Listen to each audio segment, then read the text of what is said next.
home from work. Hope some people come to kick it with me. I know I've been gone a while.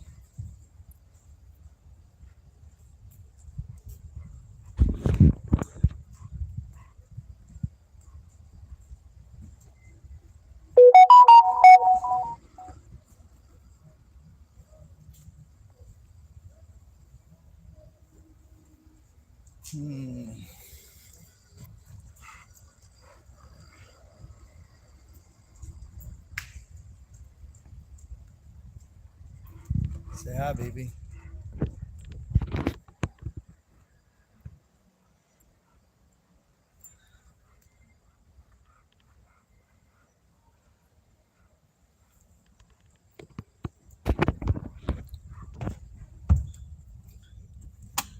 Hey, what's up?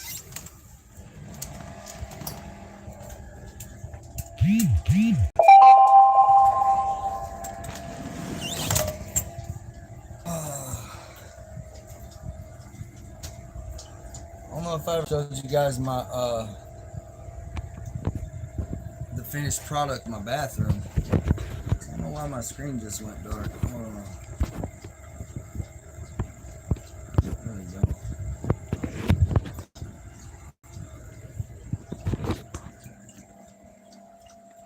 Went dark again.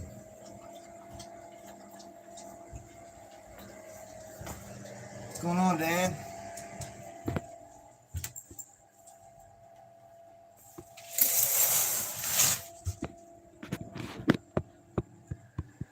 I think Stan did a pretty good job on my bathroom.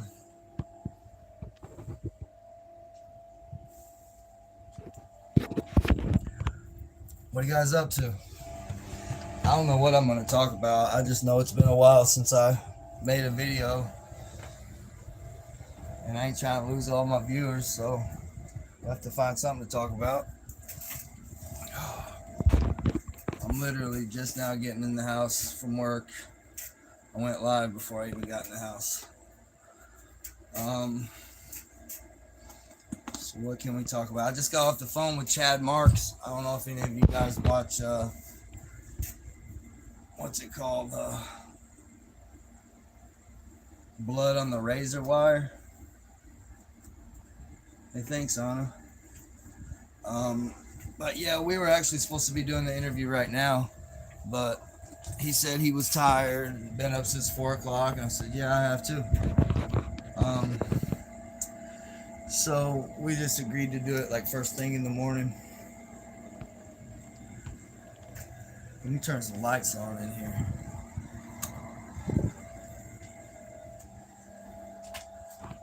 Did I tell you guys I met Bam Margera a couple weeks ago? He was cool. And I met Mick Foley. If I ever showed you guys my axes, I had these made. These are custom made.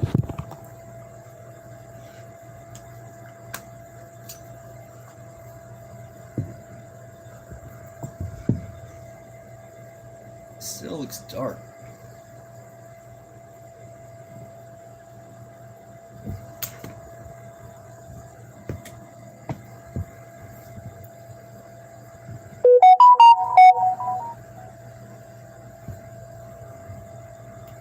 Yeah.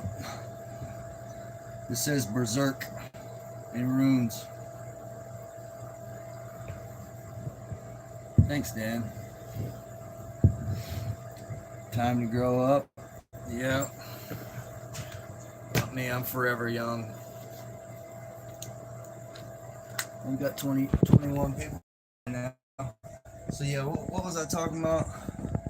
Oh, I got these too.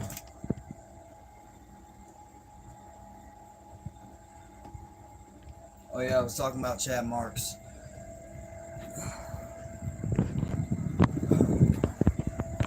Yeah, I'm pretty partial to those. I've actually got a bunch more stuff that I had ordered from my guy.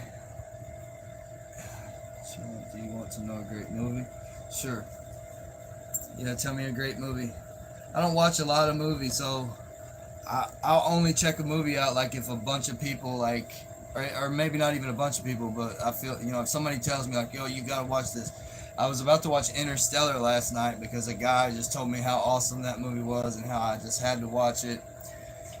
And I was gonna watch it, but then it cost some money, and I'm a cheapskate, and I didn't want to pay the money to watch it. But the guy that told me I should watch it, he died. He died about a year ago. That's a wild story. We were in prison together. Check on Google, Outer Space Movie 1992. Never seen that, but looks very good. Yeah, I heard Interstellar was the shit. So some of my favorite movies, I really like The Island. That comes to mind when I think of like my favorite movie. That movie's trippy as hell. Uh, I'm kind of a fan of Mel Gibson movies. I like Apocalypto and Braveheart and The Patriot and all those. Uh, but yeah, other than that, like I'm trying to think of just a super badass movie. John Constantine, that's what's up. Joe Guerrero, actually, on his live yesterday on the After Prison show, he made that comment. He was like, "No homo, but you look like you could be on the show Vikings." Um.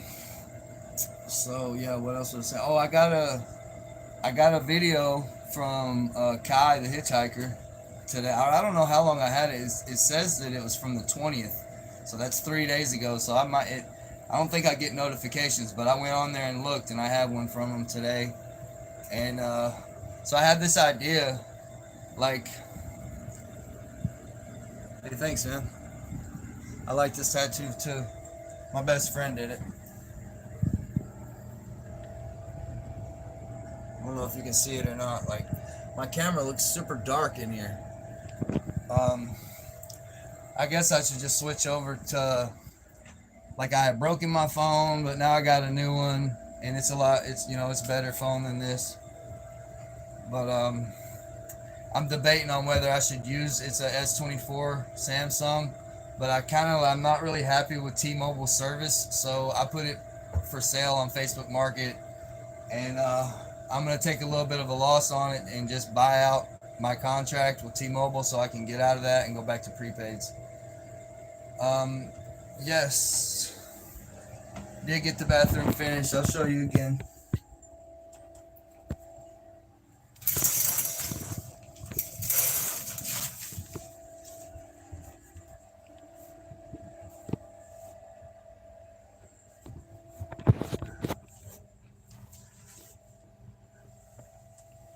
Not too bad. I like it.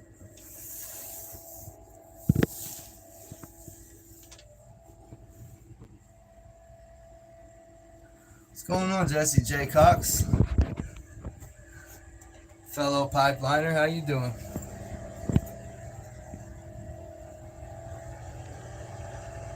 I wish we could get some more people up in here, man. Now we're down to like 5 people now.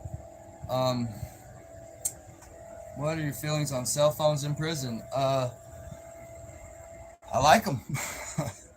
So the last time I was in prison, I ain't even gonna lie. So the first time I was in prison, I told you guys I've been in prison twice now. And the first time in New Jersey, there was hardly no phones at all. And if you got a phone, you were gonna pay $1,000 for it. Like, they went for $1,000 a piece. And I don't think I ever even saw one in real life, in person, the whole time I was there. Well, thank you. Whoever said that. But back to the cell phone thing. I never even saw one in New Jersey. In all those 7 years, I never saw a cell phone. Then in Tennessee, I saw hella phones.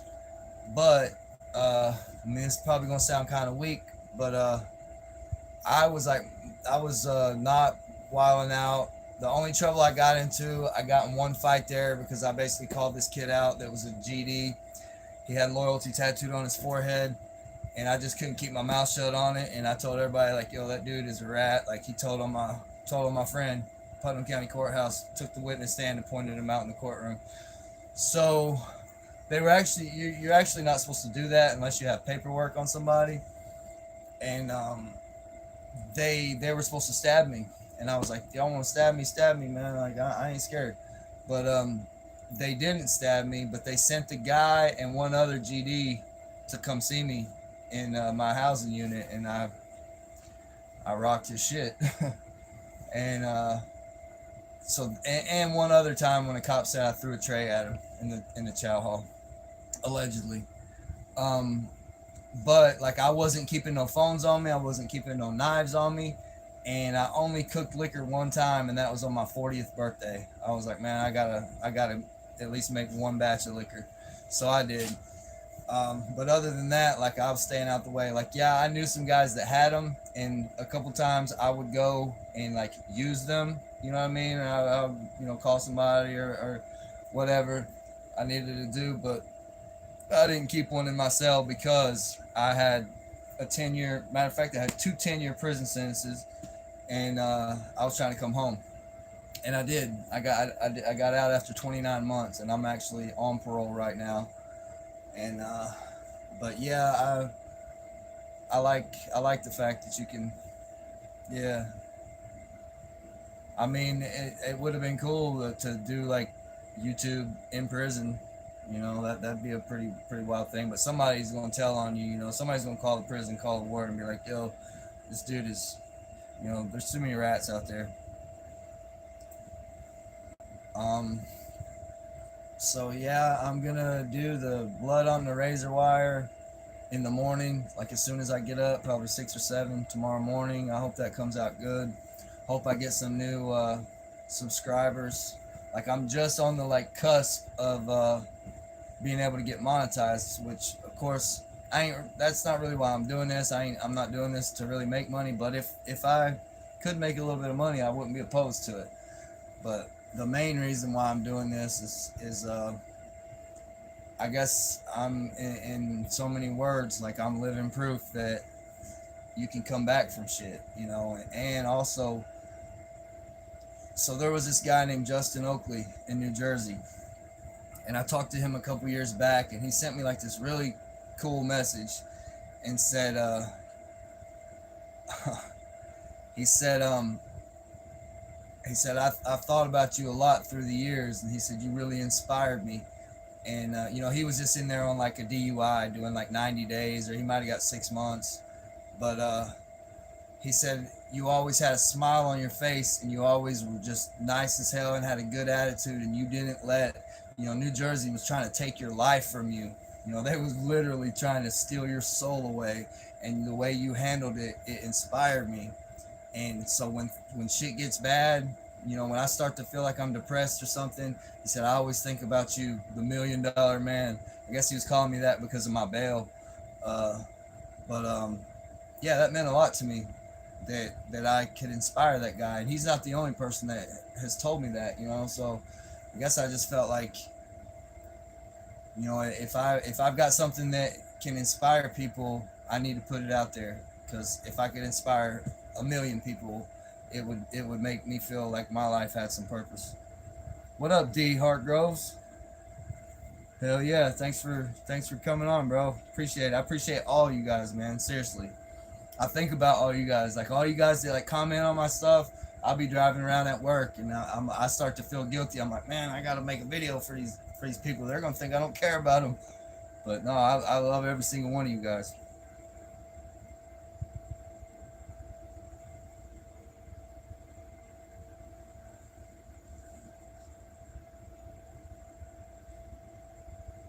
Oh yeah, man, it's a straight hustle. The JPay, and it's crazy. Like you can't even. I tried to call JPay, right? Okay, so I downloaded JPay to my laptop, and I was trying to pull up like the videograms that people send me.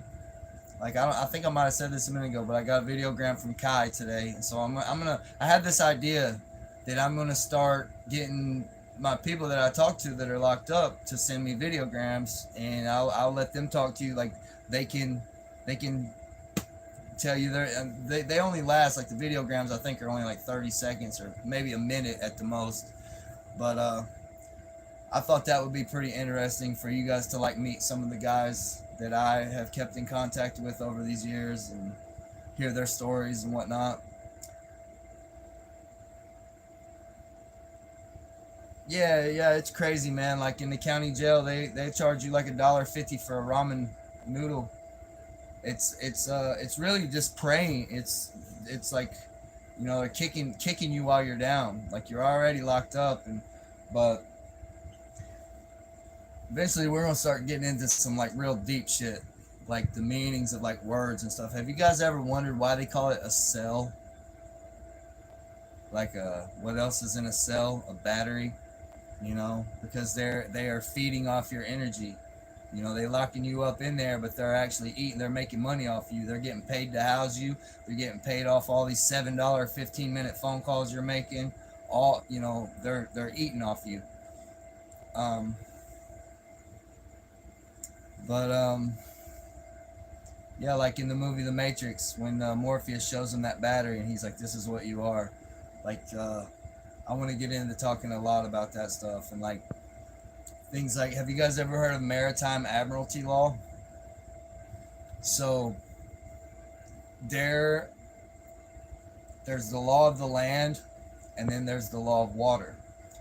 And when you go in the courtroom and you see the American flag with the gold fringe around that flag, that means, that indicates that they are operating on maritime admiralty law.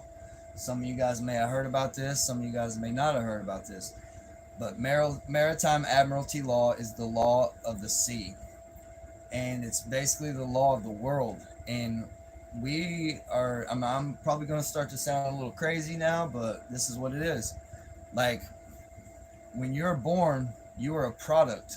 Your mother delivers you to the dock, and her water breaks. You are a product of water. You are delivered. And so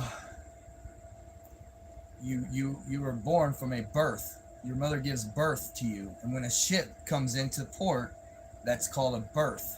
When the ship lands and he delivers to the dock, and it's so crazy, man. Like the judge, he sits on the bench in the courtroom, and the Latin word or Italian word bench actually means bank, and that's he's ruling for the bank, and it's a game. You know, you got these supposed two sides. uh you know, you go to court. What do you go to court for? You go to court to play basketball, or you go to court to play tennis, and you play it with a racket. And that's what the whole thing is. It's a money racket. Like, and just like the meanings of words, like the bank controls the currency, like the river banks control the current sea, the water, the cash flow, the liquid assets. um you know, it's really wild, man, when once you start getting into that stuff. um but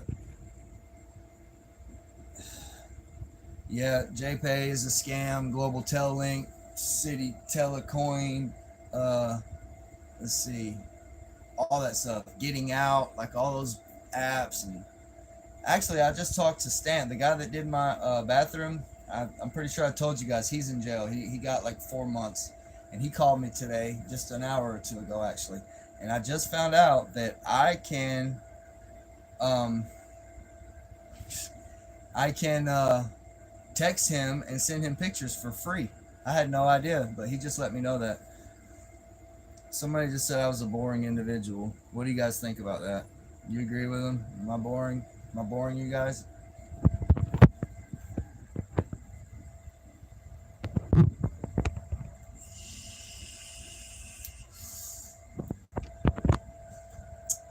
So, what are you guys doing tonight? It's Friday night. I'm not drinking tonight. I decided, man. I threw my fishing pole in the lake, and that was when I was like, yeah, I gotta quit drinking. Nothing good's gonna happen from that. Watch your story on APS. Cool, man. Thanks for watching, Alan Webster. Only briefly gave much of a look at it. I do know from day to day, no probation, a good time. Don't listen to the haters. We could always stop watching. Yeah, must not be that boring, right? But so yeah, I don't guess I'm gonna do anything tonight. Maybe I should. It's cool. I just like hanging out here though, man. It's a spot. It's about to start getting cold. I'm gonna have to figure out a way to heat this place.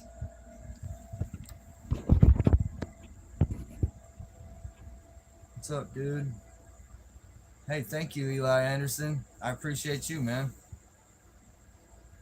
Someone I took our boat out this morning, caught a few crappie. Alan Webster. Maybe that's what I should do, because I didn't tell you guys. I threw my fishing pole in the lake, but yesterday, look what I did. I got it back. Here's my little canoe. I could take this out. That'd be funny as hell if I fell in this lake while I was doing this, wouldn't it? I got my fishing pole back from the bottom of the lake.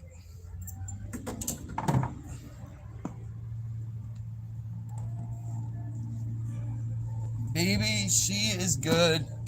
She was having some like really bad skin problems, and I think she's getting better. I've been putting antibiotics in her food, and I've been spraying this horse medicine on her that I read on, was it Reddit, I guess, that was saying it would help her, and I actually think that it is working. Say hi, baby. Get my boogers out of your eyes. Gross. Say hi, baby.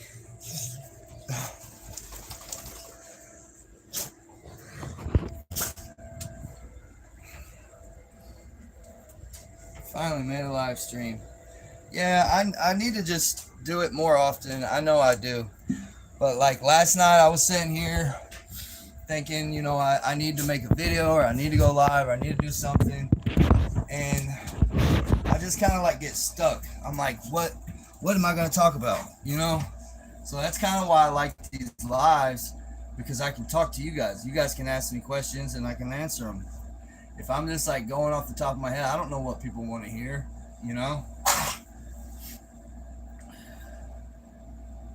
Little electric fireplace. There used to be one of those in here. There's a hole right behind my shoe rack where there was one. And Stan has one that he was going to put in for me, put back in that hole. But then I don't know where I'll put my shoe rack. I ain't got a whole lot of space in here. Trump or Kamala? Neither one, man. It don't matter who you vote for. Like the Rothschilds, the secret societies. Like the president of the United States has no power. It's just a script. It's a soap opera. Trump, he talks a good game and everything, but ain't none of that real. It's like the isn't your family close to me? Yeah, I usually go home every weekend, but I'm supposed to take my navigator to a mechanic here in this town tomorrow morning. So I don't know, I may go home tomorrow night. But back to the political stuff, I don't even watch it. I don't pay no attention to it. It doesn't concern me in the least bit. Even when they said somebody shot at Trump or whatever, like I didn't even believe it. At this point, like I know I've seen so much, like it's all programming. And it's like the Wizard of Oz, like when he says don't pay no attention to that man behind the curtain, watch this big green floating head over here. Like that's what it is. They want to keep everybody's attention focused over here, so you don't see what's really going on. If you want to really know what's happening in the world, study the Bilderberg Group, the Trilateral Commission, and the Council on Foreign Relations. I'll tell you guys a little story real quick. Look this up. There's something called PNAC. It's called Project for a New American Century. And it was called a neoconservative think tank. So basically, neoconservatives are Zionists. They are people that are pro-Israeli, pro-Israel, and they had this. Oh my! The turtles heard me out there a second ago. Here the turtles come. Here comes the turtles. The herd of turtles. Um, but anyway, they had this meeting in September of the year 2000, and it was called Project for a New American Century, and they came up with this idea. They said, look, we need to go to war in this country, this country, this country, this country, this country. It was like Libya, Iran, Iraq, Afghanistan, or I don't remember if Afghanistan was on there. I think they were just there for the heroin. But North Korea, uh, but they made a list of all these countries that they want to invade, and they said, the United States people of the U.S. will never stand behind this, minus some attack, some foreign attack on U.S. soil like Pearl Harbor. Then mysteriously, almost a year to the day, this was in September of 2020. Then the very next year, September 11th, 2001, that's exactly what they wanted to happen happened. And then since then, they have gone to each and every one of those countries in the order that it was in the PNAC document. They didn't even mix it up. Like they went straight for one, then two, then three, on down the line. And Donald Trump, he's with it. Like he goes with the program. Like he's following the directive of his masters. Like, yeah, man. I don't even. Yep, that political crap. It's a soap opera. It's fake. I always say it's faker than wrestling. You might as well watch WWE. Hope not allergic to fleas. Yeah, I gave her some. Yeah, I did. I did a car. You want to see it?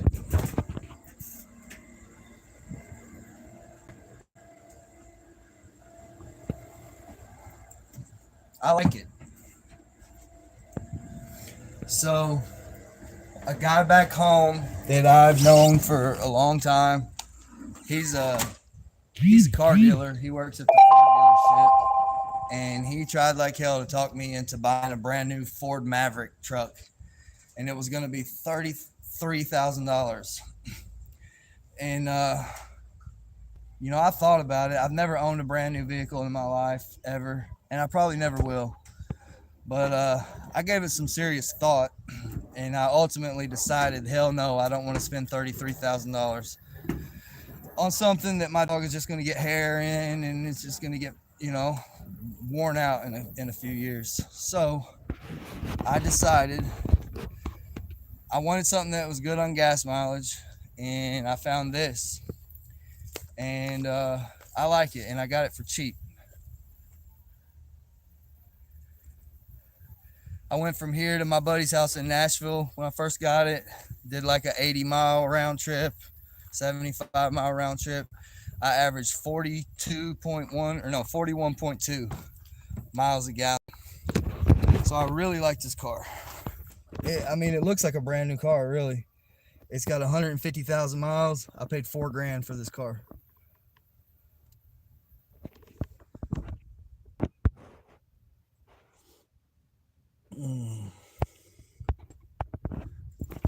Yeah.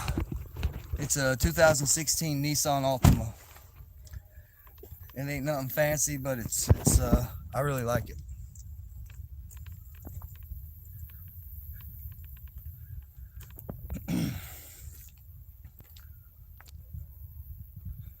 Hey, thanks, Happy Love. I love my dog. She's my baby.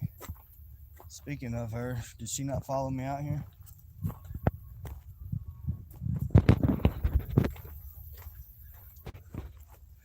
You guys know what that is?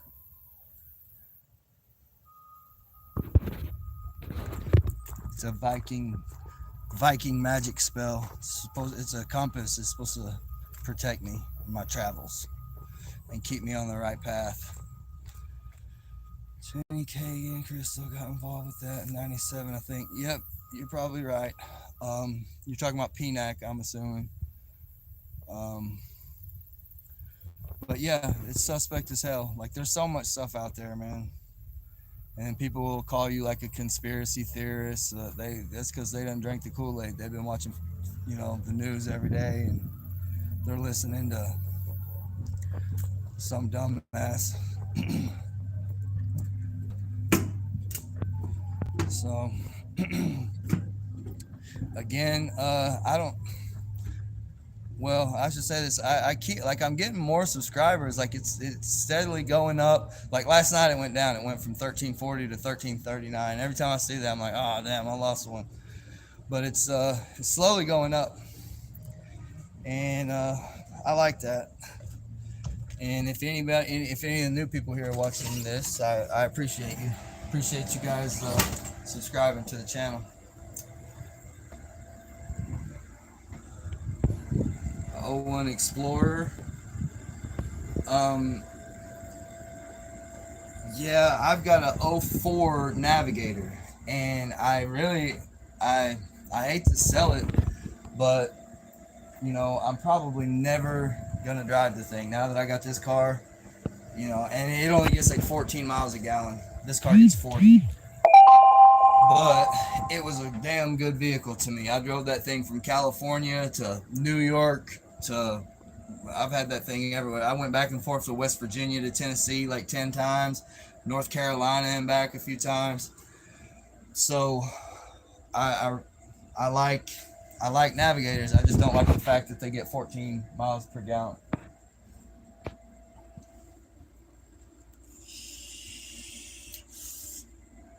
What should I eat tonight, man? I'm about hamburgered out.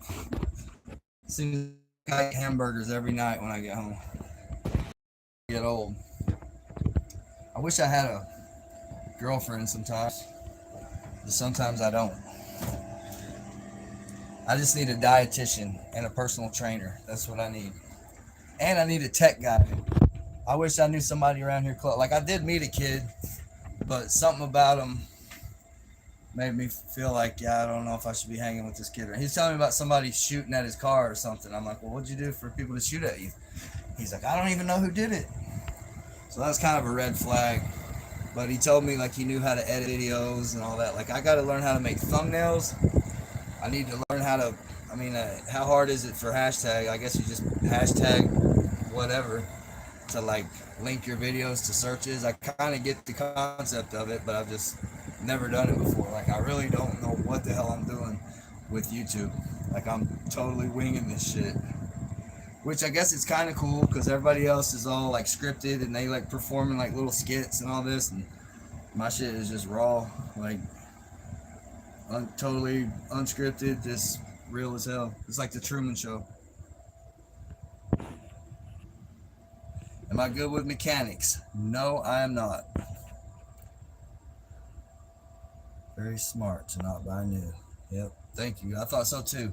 33. I'm way more happier with that $4,000 car than I would have been knowing that I just spent $33,000. Like that's almost half of my net worth, and I don't even have a house anymore. I sold my house. I didn't get enough money for it. I sold it. That's kind of a long story, but I got this houseboat that I'm totally happy living in for now. But eventually, I feel like I'm gonna need to, have a real house somewhere. I'm actually thinking, after talking with that dude on, did you guys see the after prison show interview with the guy James in Cambodia, where he was talking about like lady boys and all that? But anyway, that dude, he lives in like this luxury resort in Cambodia for like $300 a month. He gets a $1,500 a month disability check and like lives like a king over there, I guess. So that would be kind of cool, maybe once I get tired of work and get, just take all what money I got and just go kick back in some third world country.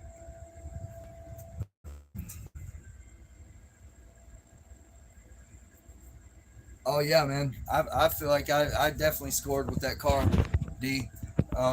Especially like how clean it was. Like it was like I looked at some other cars with a similar mileage on them, and I actually looked at a Nissan Sentra a couple weeks before I bought that Altima, And I thought the Sentra would have got like way better gas mileage, you know, because it's a smaller car or whatever. But it don't. It pretty much gets the same. It gets like one more mile in the city than the Altima, and it gets one less mile on the highway than the Altima. So pretty much they get about the same.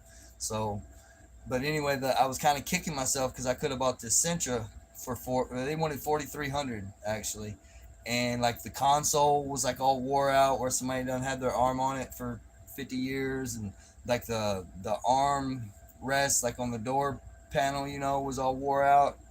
And that car that I ended up buying, man, it's super clean. There's like a lot of cars I see, like the push button starter is like chipped away, and you can't even read the, you know what I mean, the stuff is like flaked off of it.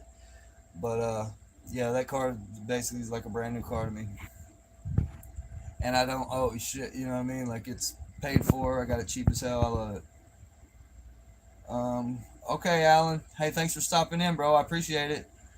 I'm gonna try and start getting on here more. Like hell, even if I started doing it every day after work, I don't care. I don't got nothing else to do. Like if people wanna kick it, I'll do it as long as people, you know, stop in and want to listen to it. I like to start getting into some pretty deep discussions.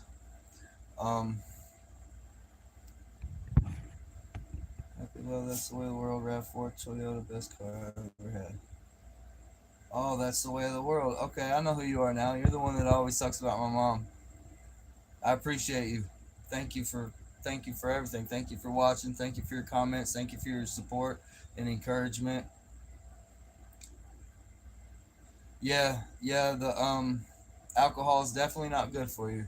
I think there's a reason why they call it spirits, because it may, you know what I mean, it possesses you. It makes you not who you really are. It makes you do dumb shit. Like I pissed this one lady off. Her name's Sunday Chamberlain. She might have been the one that unsubscribed to me because I said fuck Harleys, but I didn't really mean that. You know, like it was just, I don't even know why I said it, other than the fact that I'd smashed a liter of Fireball. Um, but yeah, yep, yeah. I was thinking about that too. Like I'm not even doing no love spells or no. I ain't praying to Venus or the moon or none of that for chick. Like whenever, and I might not ever be with nobody ever again. Whatever, it is what it is. I would like to have some kids. You know, that's another thing. I'm trying to stop saying the word kids, and y'all might think I'm crazy for this, but the correct word is children. Humans have children. You know what has kids? Goats. And you know what the goat is a symbol of? Satan. And you know why? This comes from, I've read a lot of books, you guys, so this is, I'm gonna start like spitting some knowledge to you, drip feeding. But anyway, this comes from the book Secret Teachings of the Ages by Manly P. Hall. He was a 33rd degree Mason, and he says that the reason why, and I believe this, I do believe this. I believe that the planets have energies. You know, they are the quote unquote gods. Uh, but not, I mean, not really. They're like aspects. Just they are just the same as we are. We all have the spirit of God. God is in everything. The whole energy of the universe. This universe is alive, and we are all sparks of the divine. That's what I believe. But anyway, the reason why the goat is a symbol for Satan is because Satan is actually the planet Saturn. The name Satan means the adversary, and the planet Saturn is the god of death and limitations, and that's what holds you back. That's what teaches you lessons. You know, that's Kronos. Kronos is Father Time. You know, that's who kills you. And the planet Saturn lies in the house of Capricorn. See, the sky is divided into 12. You'll find that there's a lot of like 12 symbolism in the Bible too. Like Joseph had 12 brothers. You got the 12 tribes of Israel. Everything is 12, 12, 12. But that's because there are 12 houses. And what does it say? In my father's uh, in my father's abode there are many mansions or many houses, and that's referring to the houses of the zodiac. You have 12 signs, and the planet Saturn lies in the house of Capricorn, and Capricorn is a goat. Well, Capricorn is actually a goat fish, but That's why the symbol for Satan is a goat. I've been craving a good steak sandwich. You know what, Dan W? You just gave me a hell of an idea.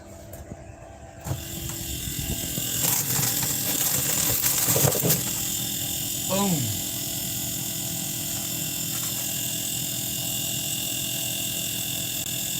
That's what I'm having for dinner. And I got steak sauce. Oh, I don't have any buns.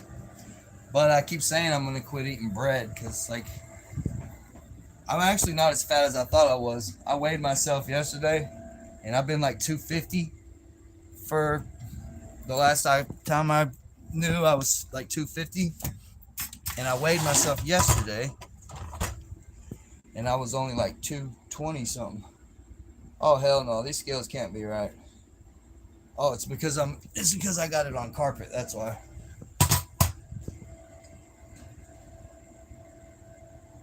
Damn, well, I gained 10 pounds since yesterday. 244. 243.4. I only weighed like 226 or 228 yesterday. I know I didn't gain 10 pounds in a day. Or maybe I did. They gave us pizza at work, I guess, because we've been kicking ass at work, so. Leon P here. Oh, Sunday Chamberlain, there you are. Thank you so much for accepting my apology. I felt like super bad over that. Like, I've literally been worried about that and worried that I made you mad. Did you hear where I told, like, where I thought that I kind of might have realized why I said that? Did you hear the story about somebody gave me a 69 Electric Glide and then basically took it back? So I'm sure probably when you said Harley, it just triggered that in my mind and it just came out of my mouth. But I do love Harleys. The book was called The Secret Teachings of the Ages by Manly Palmer Hall, or Manly P. Hall. He was a 33rd degree Mason. He's given many lectures and wrote many books on like occultism and knowledge. And I've been listening to like Anton LaVey and Zena LaVey, like doing interviews and stuff with like Christians all day. And I don't know why I was listening to that other than, just to know. I want to know. But what was I even getting at with that?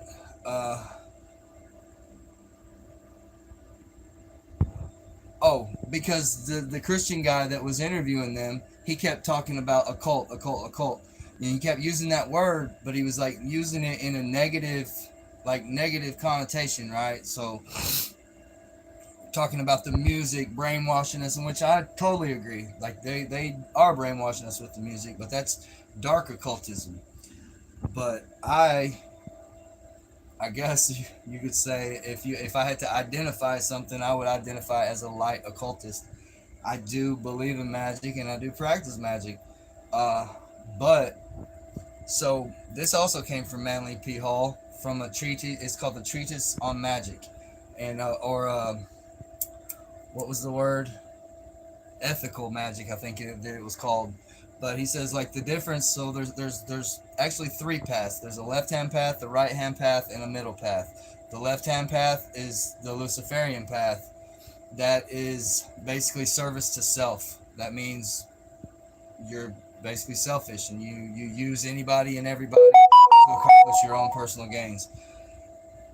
Me, I personally follow the right-hand path. I believe that we are all one. We are all sparks of the divine, like what I just said, and that we are literally like I am you and you are me. We're just having a different experience, through a different set of eyes, through infinite sets of eyes from the Creator God.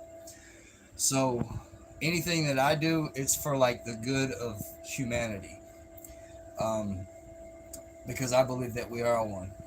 But there's also a middle path, and the middle path is basically balance. It's the gray path, like in Lord of the Rings, you have Gandalf the Gray. He's the middle. He's not totally good, not totally evil. He's in the middle. He's a balance. But then What's the other guy's name? Saruman, or is that the bad guy? But the white, there's a white wizard in that trilogy. And also, yeah, I could go deep into Saturn, but Saturn is actually the Lord of the Rings. That's why women wear wedding rings. Like the black cube is a symbol of Saturn. That's why wedding rings come in little black cubes. And the rings, they put rings in their ears because you're supposed to listen to your God, aka Saturn. And that's why you wear rings on your fingers. When you get married before your God. Even these shoes that I got on, like, I kind of hate wearing these because I feel like everything got energy to it. That's the ring of Saturn right there. And I found that out on my, like, I just, from all the stuff that I've studied and, like, knowing now, like, I see hexagrams and hexagons everywhere. That's symbols of Saturn. They're all over the place. If you open up your eyes, you'll start seeing them everywhere. Okay, yeah, thanks, Dan. Thanks for stopping in, man. I work for a fortune teller, witch, and she was wonderful. Not to believe, and it will have no power over me or the ones I love, which is everyone. That's, I believe, very true, because our minds are far more powerful than anybody. I mean, I'm sure there's some people that know it, but it would just, I'm sure all you guys have seen my video on the law of attraction, and that's, you can create your own reality just by your thoughts, which it sounds insane, but I believe I'm like living proof of it. What are the odds that I would be serving this 35-year sentence and I do this, what I did, and every single thing came true? The odds of me even getting a new trial were like 1 in 1,000. Then the odds of me winning that new trial are probably another 1 in 1,000. So what's 1,000 times 1,000? A million. 1 in a million is a 1 in a million chance for me to be standing here talking to you guys right now. But it happened. And every single thing on that list that I made, this dog right here, it was a house, my freedom, a house, a dog, and a motorcycle. And that was all that I wanted. And it all happened. It still blows my mind to this day.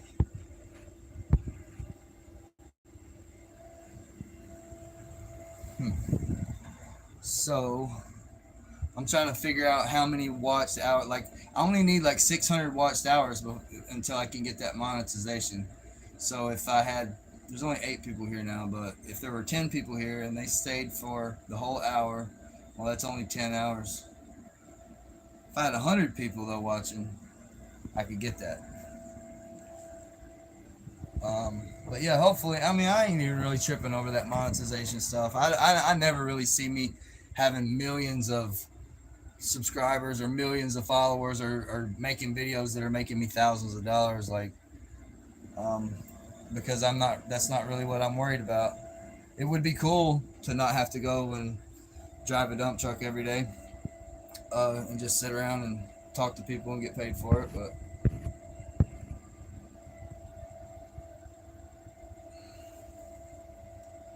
so get a wood stove. Yeah, I don't know if that would be permitted here. I know they trip out about propane tanks on the dock. So yeah, I don't know. I guess I could put a little wood stove in this houseboat, but I've got a little tiny electric one in my dad's garage, and it might be enough. This place isn't super big. It's like 12 by 35 feet. So what's that? Less than 400 square feet.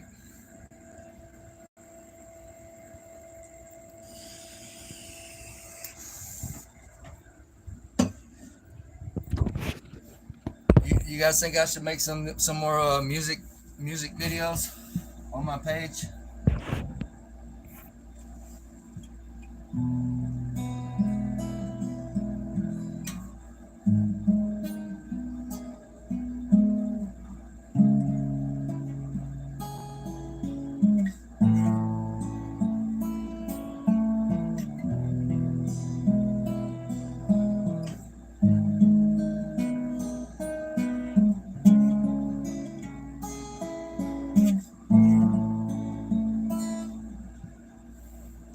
You got a marina, a restaurant just right over there, but it's hella expensive, really. Especially, I mean, you're spending $30 if you want to go up there and eat. Like I said, I already told you guys, I'm a cheapskate. I'm trying like hell to save my money up. You know, I wanna be financially stable. And that's it's hard enough to get by, you know, without just blowing money all the time.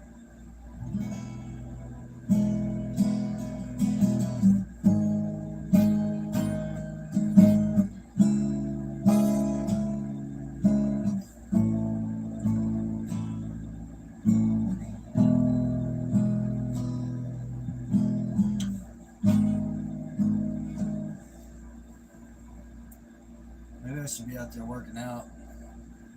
I've been saying that for months too. I'm gonna just start by doing like 50 burpees when I get home from work. Then I get home, there's always something to either clean or I gotta make myself dinner, clean the house. It's all I can do just to make these YouTube videos. But I guess if you really want something and you decide that's what you're gonna put your mind to, you'll make it happen.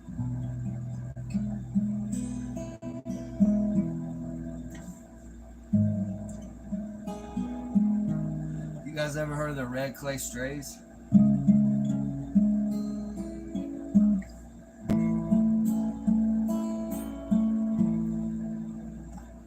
I've really been liking them guys. Like I just found out about them like a month ago. I've learned a couple of their songs already.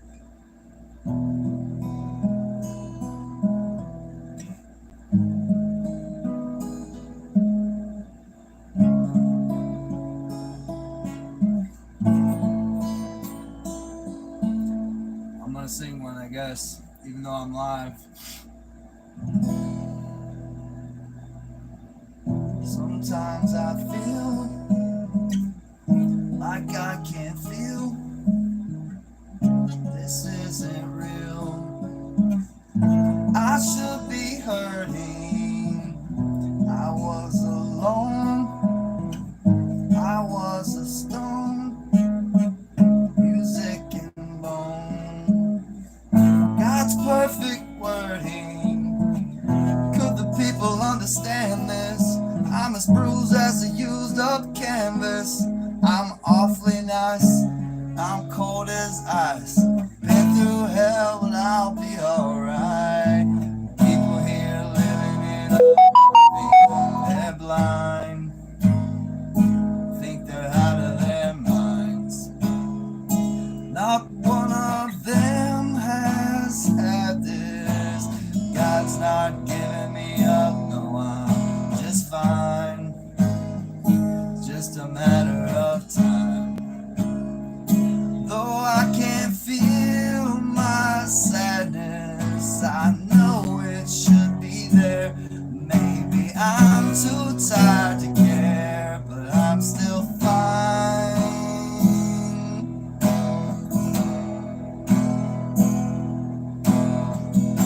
I'm on display. I've lost my way. Oh God, I pray, let this pass over. I lost a note. I rocked a boat. I even choked. Lost my composure. People here living it up. I think they're blind. Think they're out of their minds. Not one of them has had this. God's not giving me up, no, I'm just fine. It's just a matter of time. Though I can't feel my sadness, I know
there, but I'm still fine. Oh, I'm still fine.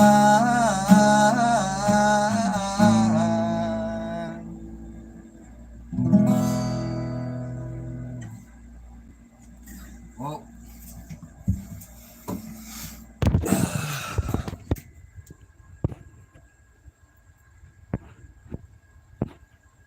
Leo and Pig here.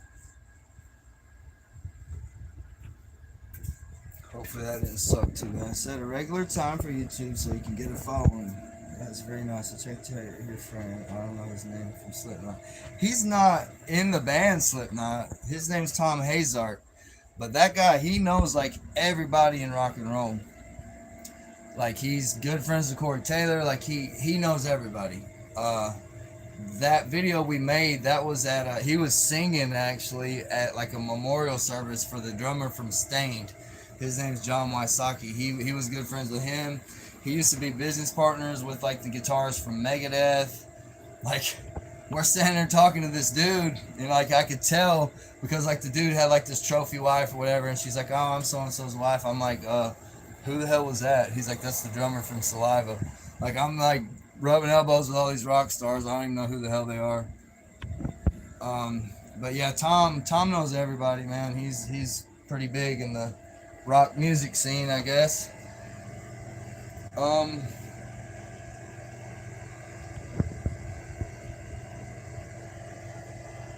But yeah, so you think if I started doing this every day, I would get more, I'd get more people. So I think after tomorrow, I'll probably get a few more subscribers because I'm doing that interview with Chad Marks. That's going to be on something called Blood on the Razor Wire. Like he got a lot of videos of like dead bodies in prison and like all the like horror stories. And I don't know if you guys watched that video where I talked about them dudes trying to kill me down in, well, I never said where I was at, where it happened at, but I think he wants to talk about that because he always wants to talk about just real negative stuff all the time. But anyway, I'm just going to answer his questions, I guess, whatever he asks me. But he's got like 300,000 subscribers. So, and then next month I'm going to be on Ian Bick, locked in with Ian Bick. He's coming here, or well, he's meeting me in Nashville on September 26th. So I should get a few followers out of, or subscribers out of both of those. I just hope I can keep them entertained. You know, I hope it's, you know, people want to hear what I got to say, I guess. I mean, I don't know. All I do is just ramble, just talk about whatever comes to my mind. But I'm sure if I could smoke pot, we could have some real wild conversations. But I'm not allowed to do that yet. But one of these days when I can smoke weed again, I bet you this channel would take off.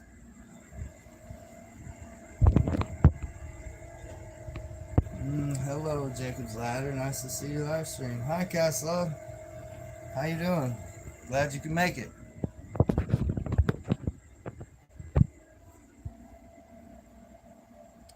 I'm waiting out here. What do you mean you're waiting out here? I don't get it.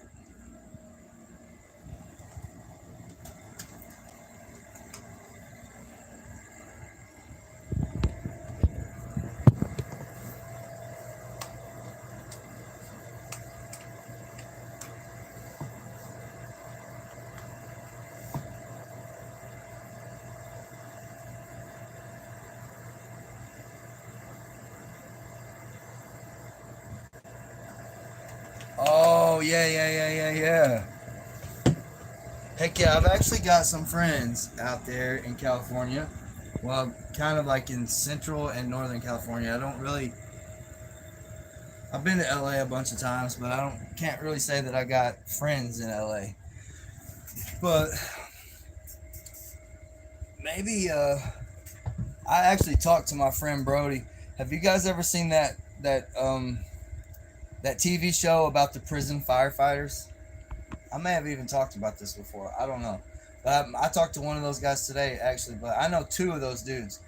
They're both from California. They were both in California prison, and they both got out early from joining that firefighter thing that they made the TV show about.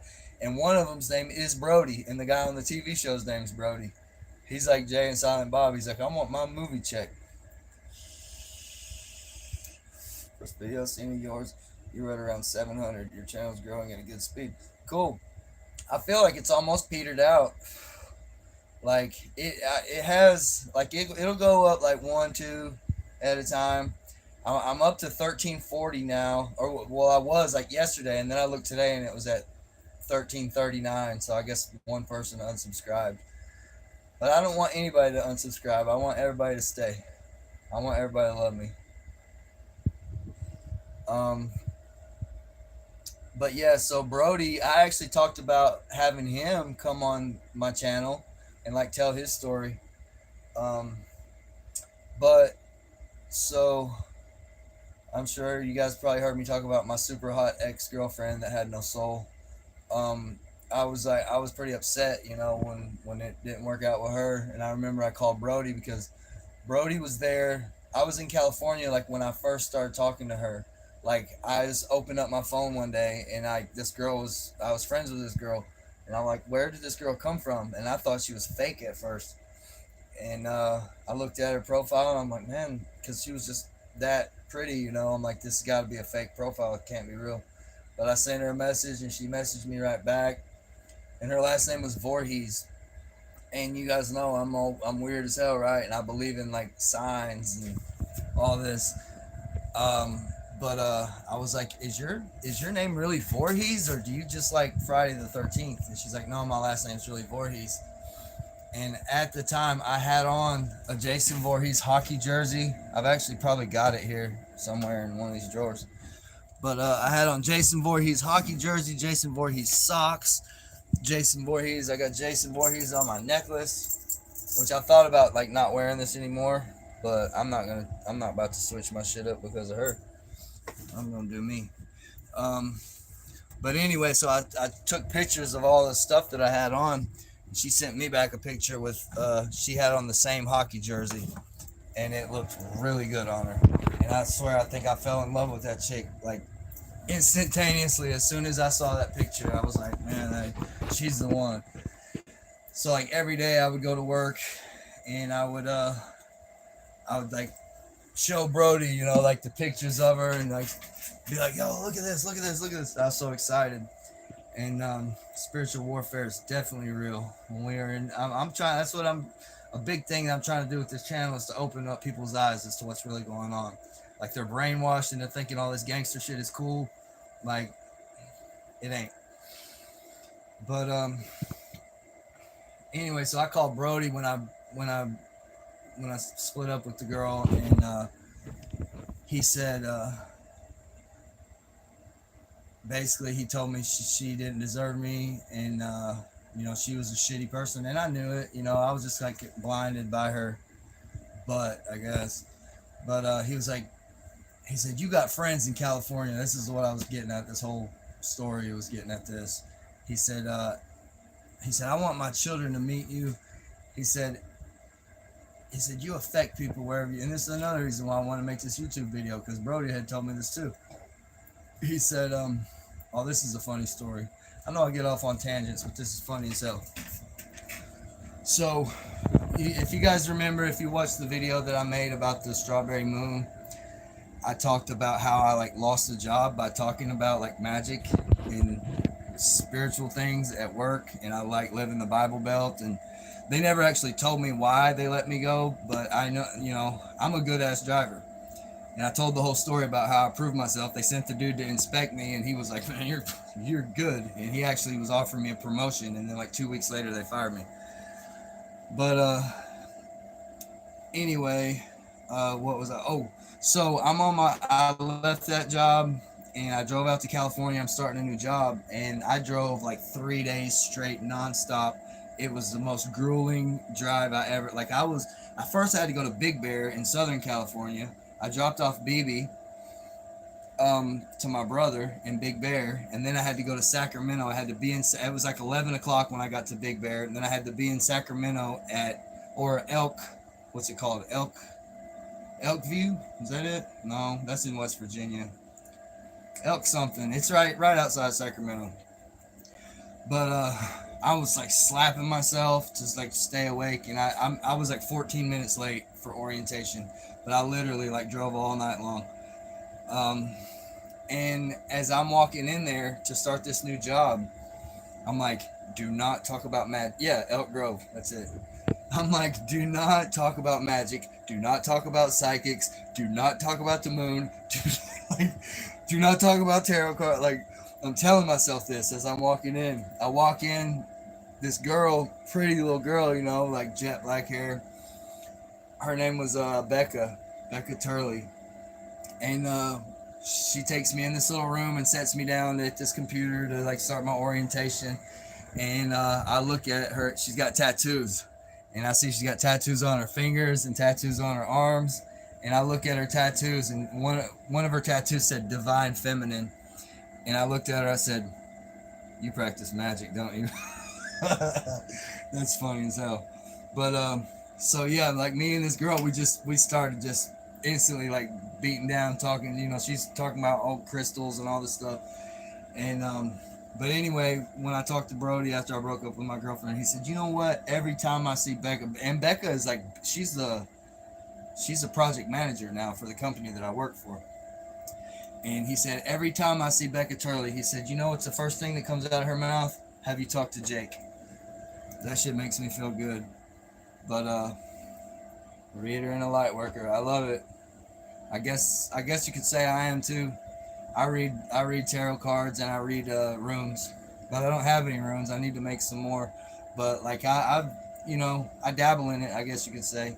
When I was in prison, I read runes for this guy, and I told him he got like an upside down Othala rune, and I was like, well, according to this, this is saying like somebody's trying to steal your inheritance, and the guy's like his jaw dropped, and he like his jaw dropped, and he was like, "What the hell?" He said that's exactly what was going on in his life. Like his grandfather had died and left everybody a bunch of money, and he got like a $50,000 inheritance, but his aunt was stopping him from getting it because she was saying, he's a drug addict and he's just gonna blow it all. So she was stopping him from getting his inheritance. But yeah, uh, he definitely when I read his runes, he had the upside down Othala, and that's pretty much what that's supposed to mean. And he confirmed it.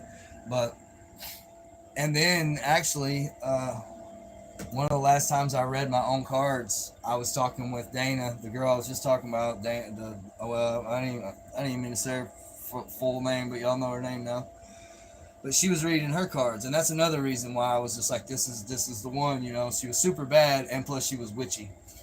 Um, but she was reading her cards, and I was like, I'm gonna read my cards. And so I did. I just pulled 3 cards, and boom, it was the Emperor, the Empress, the Emperor, and the Seven of Wands. And basically, that meant like love is on the way. But I think or no, it was the Seven of Swords. But it meant, I was gonna have to like fight for it, I guess. But I remember telling her, I said, well, I hope it's you. And within like 5 days after reading those cards, like we were like officially like boyfriend and girlfriend, and we hadn't even met each other yet.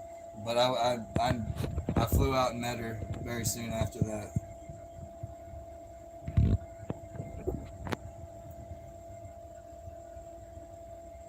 Um, yeah, Cass, I'll join it for sure.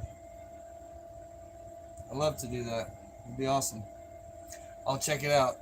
As soon as I said something, I had 11 subscribers or 11 viewers and 11 likes. 11, 11. You guys already know I'm totally into angel numbers.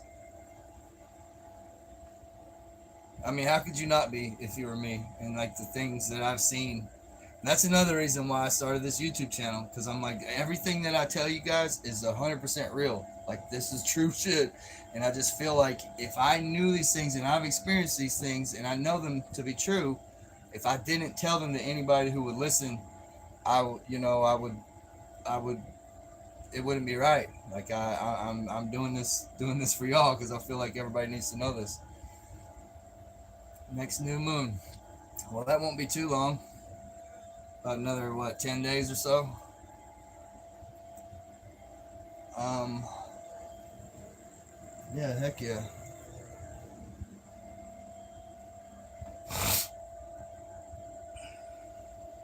Spiritual radiance.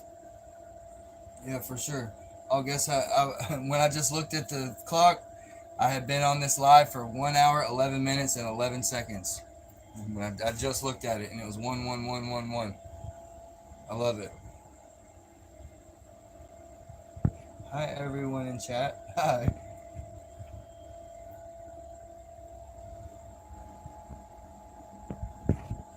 Somebody told me I was pretty a while ago. I wonder who that was. I wonder if they were like, if that was, if they were making fun of me, or if they really meant that.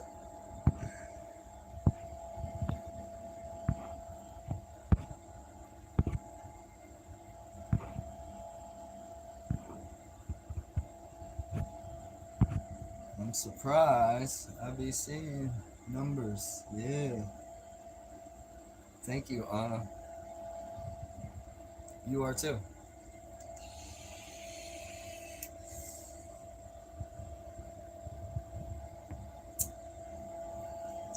Well, I changed baby's food. I'm giving her this now. It's got fish in it. The number one ingredient is salmon. And then I even put this fish oil on it. So she's getting super fished up. I'm surprised. She loves that stuff, man. Like I have to like bite the pill to squirt it on her food. And every time I do, I get that oil in my mouth and it tastes so gross. But Bibi loves it. She'll just scarf it down. She loves that fish oil. I guess that's a good. I'm gonna keep giving it to her. Yeah, her skin problems are definitely getting better.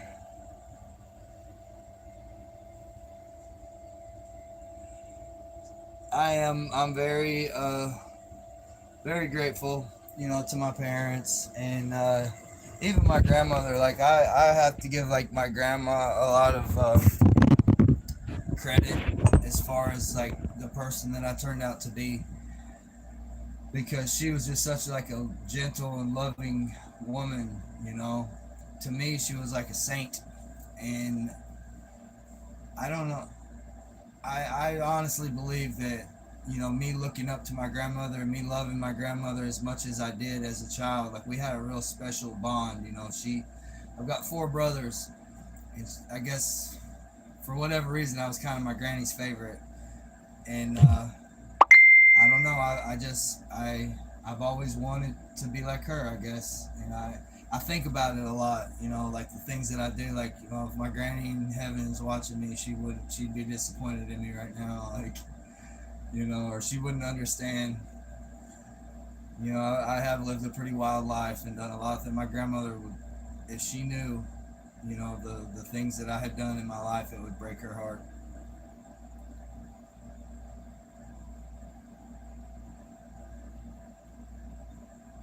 I said, you be making all the ladies fall in love. I think you're a great catch. Most of us have healing to do. Yeah, I don't know. I don't know about all the ladies falling in love with me or not. They're not beating my door down, as you can see. What's up, Tyler? How you doing, bro?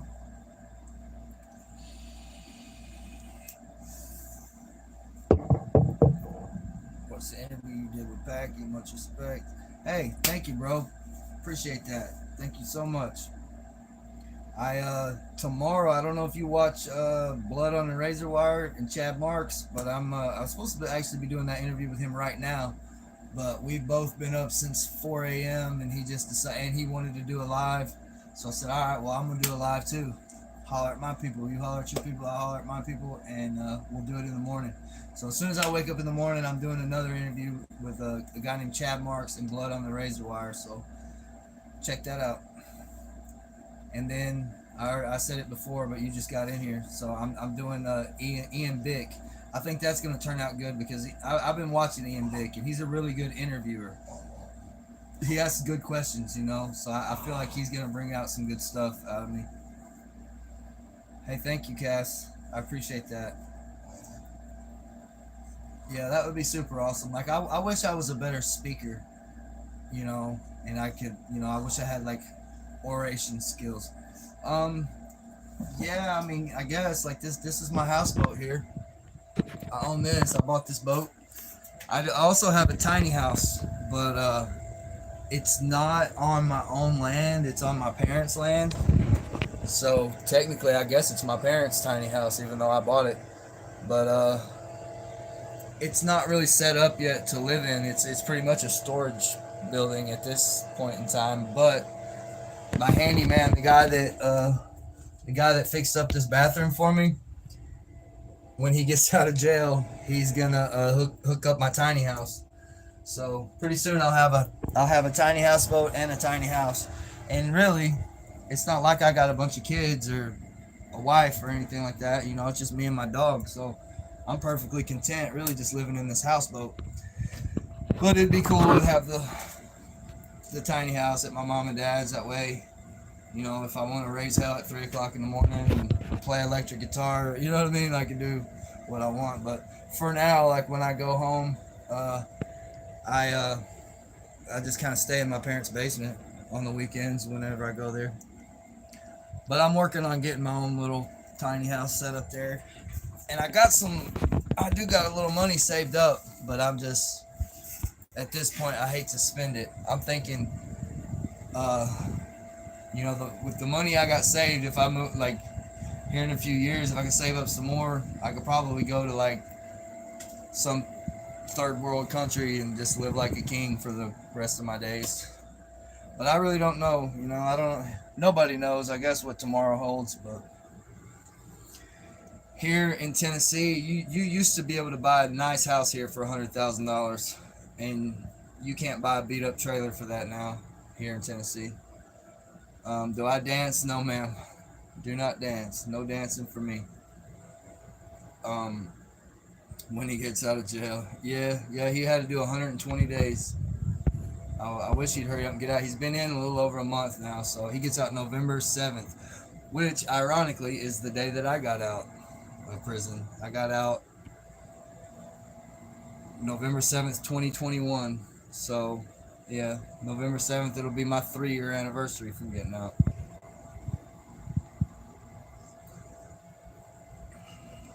But, I hate to like move off on my parents, you know, because I spent so much time away from them when I was locked up, and even before I got locked up, you know, I lived in Michigan for like 8 years. I lived in New Mexico for a couple years. So it's like now they're getting older, and I hate to go off and leave them. I feel like I should spend as much time with them as I can for now, but eventually I have a feeling I'm gonna end up moving to like Ohio or West Virginia or something where you can still buy a house for 100 grand and you can smoke pot in those places. Tennessee sucks. Weed is illegal. I mean, you can buy gas station weed, which gets you high, but the the parole officers won't let you get it off.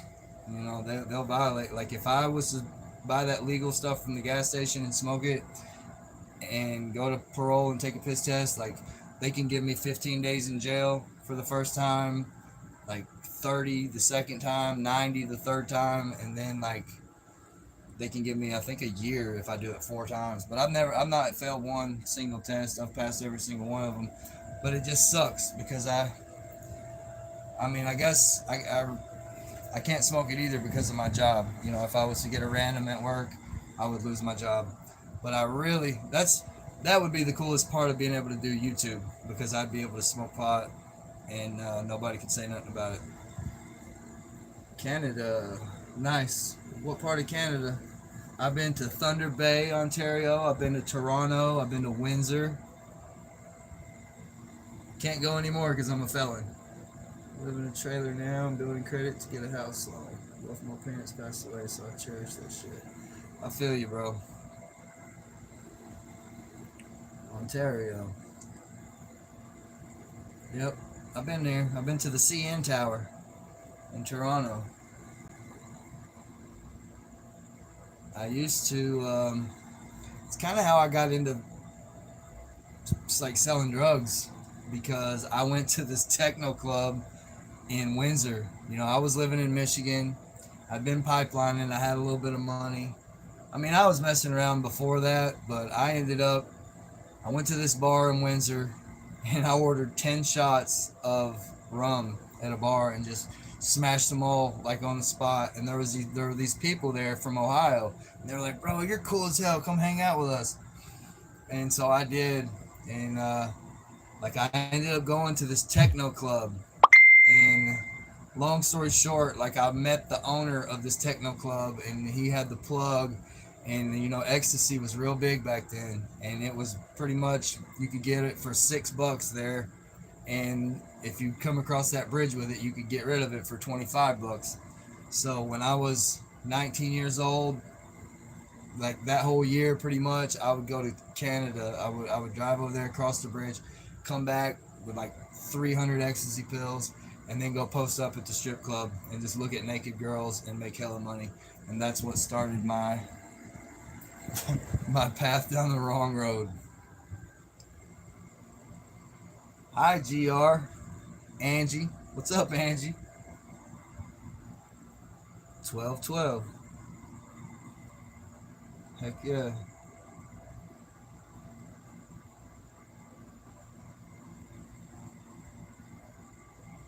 Yeah, we've been on here an hour and 22 minutes. I guess, yeah, to get my watch hours up, even if I just do this every day, I know, like, we haven't had more than, like, I think at one time, when I first started, there was like 20 something people in here, but it's stayed at around 10, 12 in chat, 12. Now it's 11, 13.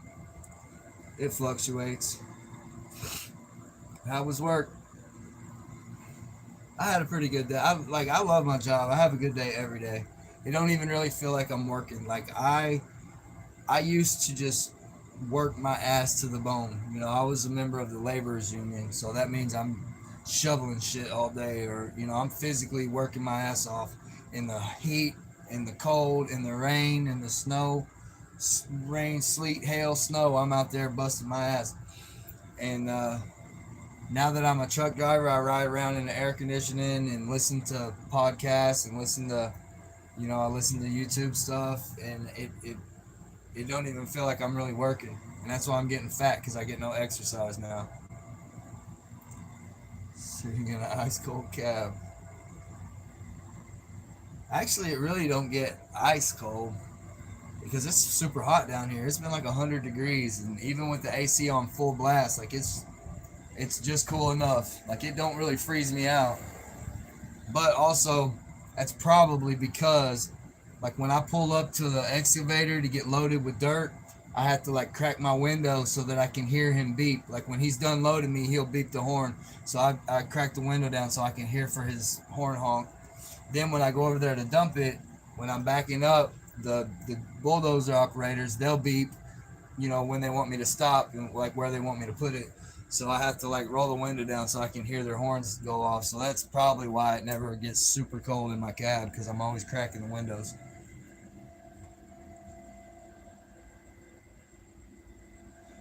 I am very lucky to have my job. So when I was in prison this last time in Tennessee, I had decided a long time before I even went to prison. Like I was way done with drugs. If you watch that one video I made, like I had been done for a year and a half, hadn't touched nothing, and wasn't going to again, had no plans on it. And when they came and got me, but you know, everything happens for a reason. But while I was in there, I was like, look, I've got to come up with a plan. What am I going to do with my life? You know, they say if you like your job, you'll never work a day. And so I pretty much, I came up with two different ideas. Like, what do I want to do? What would make me happy, you know? And it was either one or the other. And it was either buy a food truck and start like a barbecue food truck business, because I like, and I was gonna call it Valhalla Barbecue, because everybody, you know, well, I like Viking stuff too, but everybody says I look like a Viking. So I was thinking like, hell, it could be like a gimmick, you know. I'll put like Thor's hammers all over the truck and braid my hair up, braid my beard, and I could just like play the part, and you could go buy smoked meats from a Viking dude. But so it was either that start up, and I'm also a really good cook. I'm an awesome cook actually. Um, so I was like planning menus, like what am I gonna make, and all this and that. Or I like to drive. Like I've always found, I guess like freedom in the open road. Like when I'm setting off to go on, like when I left from Tennessee to drive to California, you know, yeah, smoked turkey legs, pork butts, all that, chickens, hickory smoked.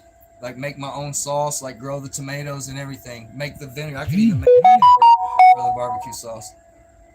Um, but yeah, make different sauces. Barbecue sauces. Make like a white barbecue sauce, a hot, a sweet. I dig that kind of stuff. And I could just sit around smelling smoked meat all day. I'd never go hungry, even if I didn't get rich off of it. Like me and my dog would eat like freaking kings because we'd be throwing food away. And what I mean, I could, instead of like throwing it away, like I could go anything I had left over, like I could take to a homeless shelter, or I could like feed people that were hungry, and that would give me a sense of satisfaction as well. But the other option was, I've worked on pipelines all my life. I've got lots of connections in the pipeline industry. And when I used to be laborer on pipelines, I would look at the guys up in the cabs, like in the operators or the truck drivers, and be like, man, I need to be doing what they're doing. So I knew I was getting older and I wasn't going to be able to be a laborer. My body's wearing out and all that. And so I just said I could get in the truck drivers union, get my CDL, get in the truck drivers union, and drive trucks on pipelines. So, as fate would have it, they came in one day and was like, "Does anybody want to go to school? Here's a list to sign up, and this is the classes that they have." And they just happened to have CDL on there, so I said, "Hell yeah, I want to get my CDL." And the state of Tennessee had a program called Tennessee Reconnect, and they actually paid me to go to school. They bought new tires. I bought a car. They bought me new tires for it. They gave me gas money and paid for my tuition. So if anybody wants, to do that, I would highly encourage you to explore that, because I'm really happy that I did it. But yeah, as soon as I got out, I got into CDL school. I got my CDL license, and then I was actually going out to California to be a labor foreman for my brother. And I got out there and they didn't have a truck driver. They didn't have a Teamster. And I heard him say that. And I was like, well, I got a CDL. And they're like, all right, well, you're our Teamster. And they were like, they signed me up in the union. And I was like, well, hold on. I was promised salary. I was promised a certain amount of money to come out here. Like I said, I could take a little bit of a pay cut, but I can't take a big one. I came out here, I was promised this much money, and the superintendent was like, "I'll take care of you." So I'm like, "Okay," and he gave me like straw boss salary on that whole job, and I just drove the truck, and now I'm in the union, and I've worked. I did a pipeline in uh, California. Then I did a pipeline in West Virginia. Then I came back home to Tennessee, and I called the Nashville Teamster Union Hall, and told them, I was laid off, and asked if they had any work, and they were supposed to email me a form to get on their list, their out of work list, and I'm waiting for the email to come, and like 5 minutes later, they called me right back, and they're like, actually, we got an opening at the TVA.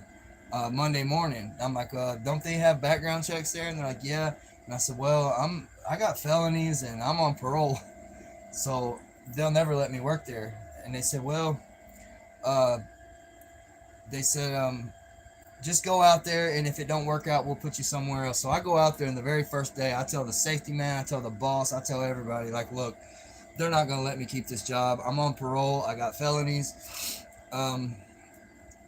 But anyway, I'm like, how long did it take to the background check to come back? And they're like, about 3 days to a week. And so after like 2 weeks, the boss came to me and he's like, you're good, bro. And I couldn't believe it. But my last felony, what I'm on parole for, like I told you guys, it happened like a year and a half before I ever even got in trouble for it. So after I did you know, the 3 years in prison, and then I've been out for, like, it was over 5 years ago.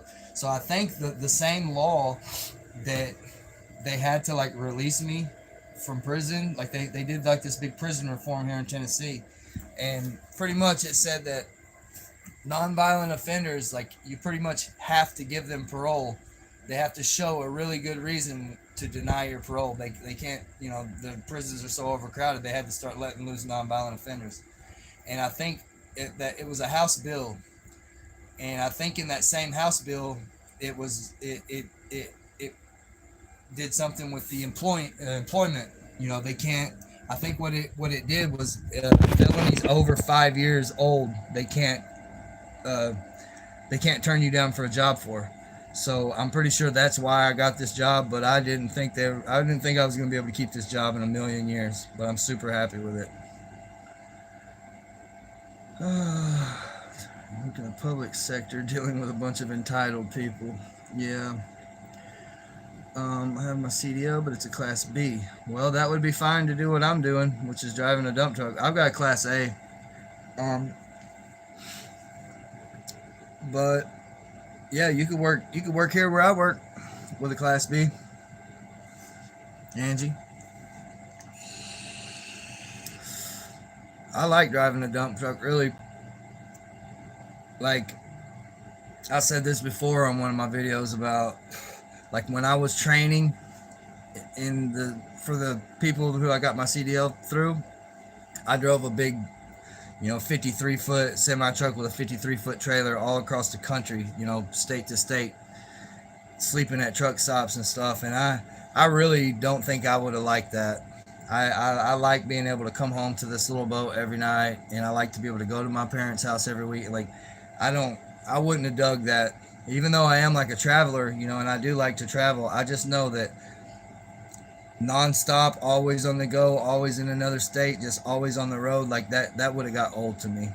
Like, I don't really, this job I'm doing right now, like, I'm on my 5th month now, and it's not gotten old yet. Like, I still like it.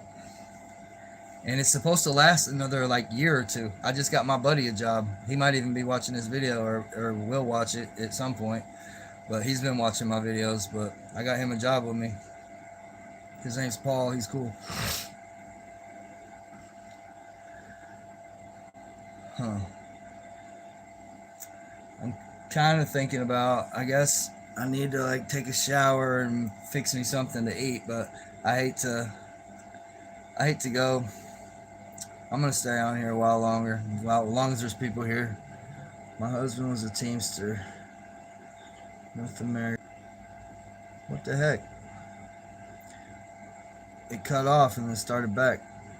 But, yeah, I make decent money, I guess. Hey, what's up? Cold Hard Truth, too? That's my friend in Iowa. I'm pretty sure, right? That's you? That's old Curbside? Yeah. Thought so. How you been, man?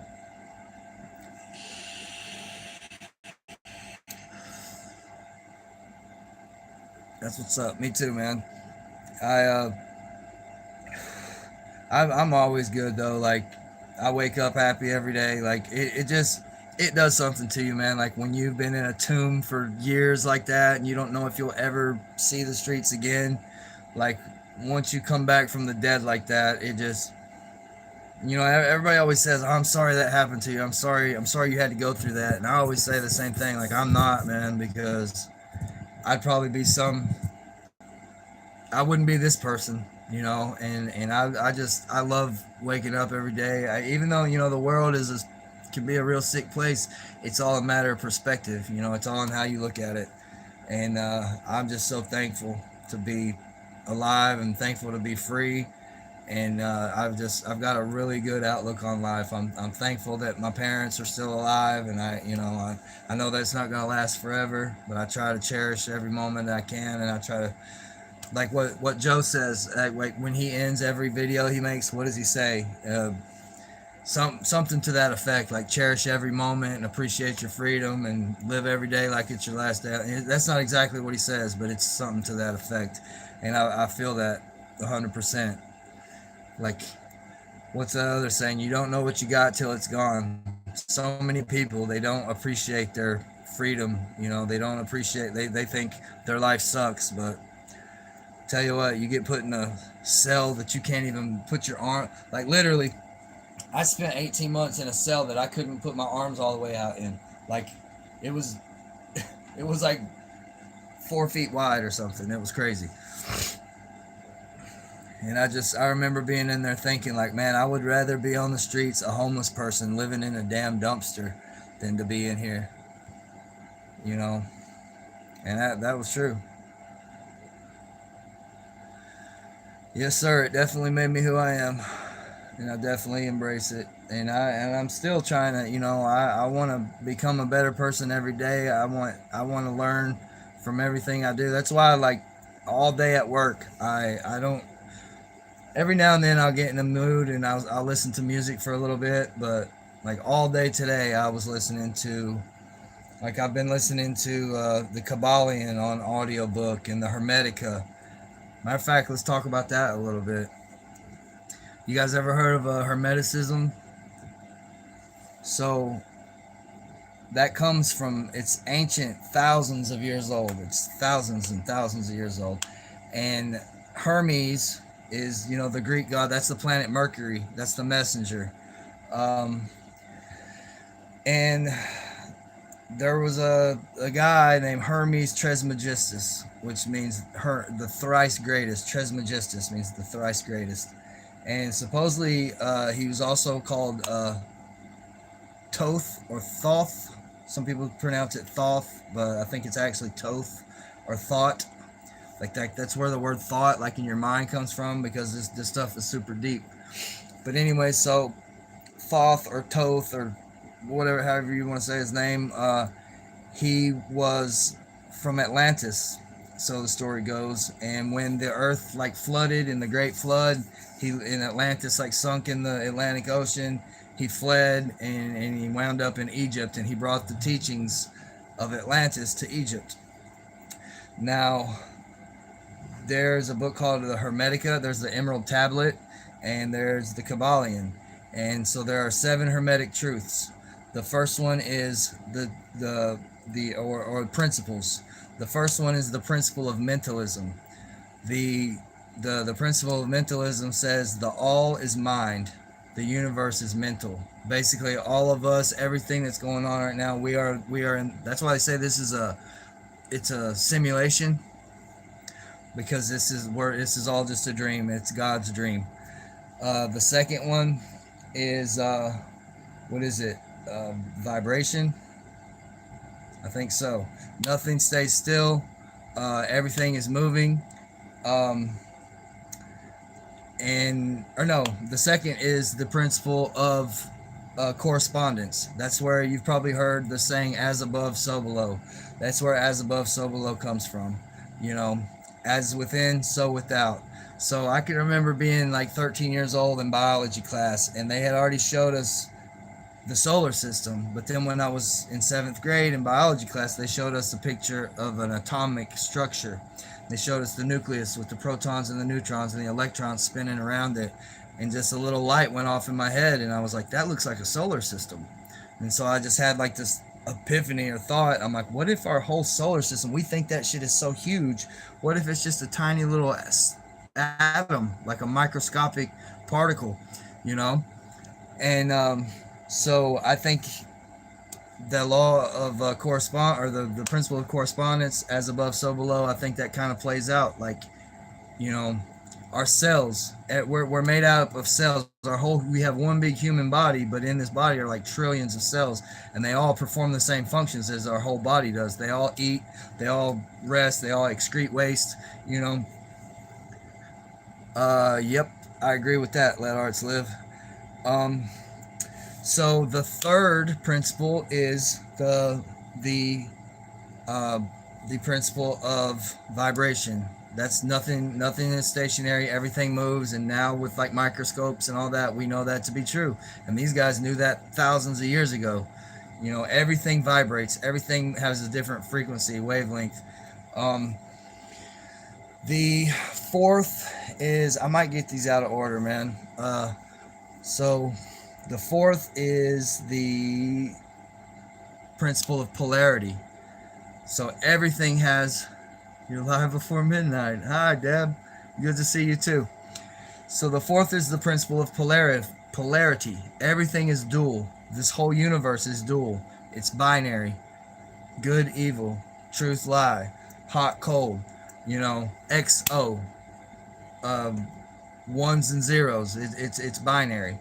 Um, and everything, what does it say? All paradoxes can be reconciled, and everything is the same. It just varies in different degrees. So to think about that, like, you think hot and cold are two different things, but they're really not. They are different degrees of the temperature. It's all the temperature, but it's just relative in, you know, compared to what? Okay, so we think 100 degrees is burning up and it's hot, but there's like thermophilic bacteria that lives in volcanoes, so 100 degrees to us is super cold to them.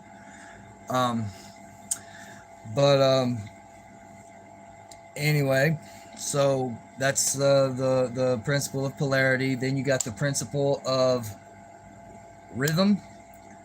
So everything has its motion, like like a pendulum. It goes one way, then it swings back the other. Or no, cause and effect. Cause and effect comes before rhythm. So basically, for every action, there's an equal and opposite reaction. Every uh, cause has an effect, you know, and vice versa. Um, then there's the principle of rhythm, and you know, like, we breathe in, we breathe out. Your heart beats, boom, boom, boom. It keeps a rhythm. Like all this, the planetary. What do they call that? Is it called the dance of the spheres? The orchestra of the spheres, symphony of the spheres. I can't remember what it's called, but yeah, this whole big machine. It's in a rhythm. And I think I've said all six so far. And then the seventh one is the principle of gender. Everything. Yep, music is definitely the rhythm. Um, the last is the principle of gender. Everything has its masculine and feminine, like, and that doesn't just equate to like sex organs or on a physical level. It's also like in a spiritual level, and there are many like planes of existence. So like, take your body for example. Your skeleton. Okay, so the male like supports and like protects, like your skeleton in your body. It holds your body together and it supports it. But your organs nourish your body and feed it and keep it alive. And so that's an example of masculine and feminine. You have different aspects. Everything has different aspects to it. Make soldiers break step when marching across bridges. Nice. So, but yeah, that, I guess I'll quit rambling on about that. But those are the things that I listen to. Like, I want to know like ancient universal truths. I want to know. Um, and I ride around listening to stuff like that all day. Shake it apart from the vibrations.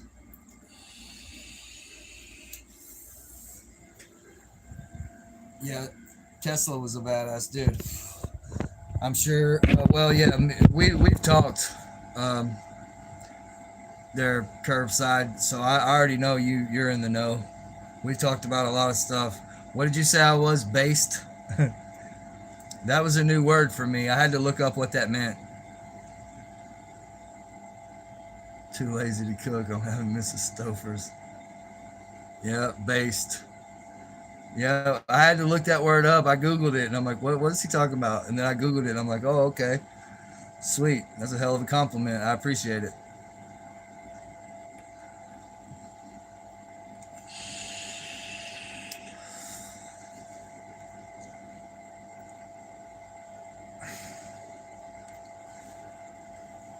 So I still don't have that open source broadcasting or open broadcasting software. Is that what it's called? Uh, but the guy Eddie from the Discord server, the APS Discord server, I've got it in my calendar actually. Matter of fact, I think that's tonight. At some point tonight, he's gonna do a Google Meet video call with me, and I'm gonna get my laptop out, and he's gonna like basically coach me into getting my laptop fixed and getting that software working. So then I'll be able to do like uh, like reaction videos. I'll like things that I find on the internet that I think that are crazy as hell. I can just like watch these videos and like comment on it like everybody. You know, I just found out about this dude Jumpsuit Pablo. I don't know if you guys heard about him, but he's got him and JD Delay got like hella people watching him, and maybe he can help you shut off notifications. Um, yeah, I guess I should have put my phone on silent. I'm not really used to getting that many notifications actually, but yeah, you're right. I should have put my phone on silent before I went live.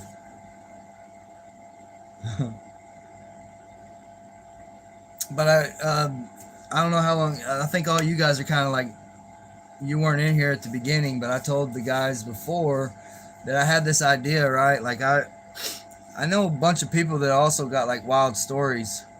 I did one short, Deb. I showed my projector. Matter of fact, I think it's dark enough. I can show you. I got a badass projector. How did I turn that on? Yeah, it might not be dark enough yet. And hold on. If I put these shades down, I bet you it'll get dark enough. Yeah, but my projector's sick as hell, dude. I got it free on Temu. No lie. They're like if I spend $40, I could get $100 in free coupons. So I did that. I spent $40 and then I got to buy $100 worth of stuff for free.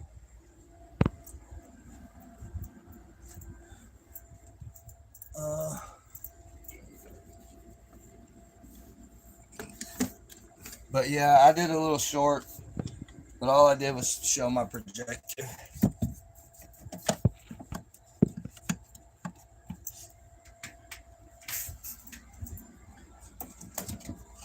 Oh shit.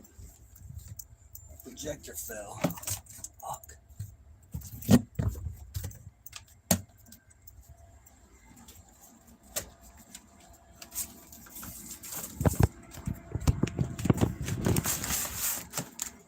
Alright. I think now we can see it.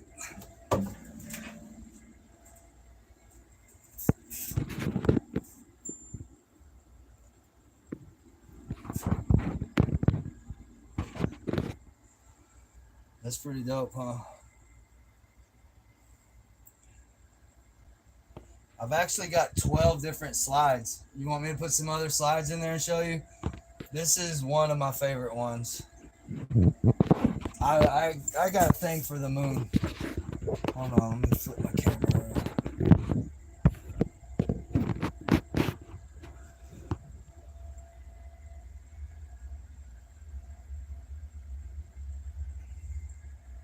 But yeah, that's pretty sweet, ain't it?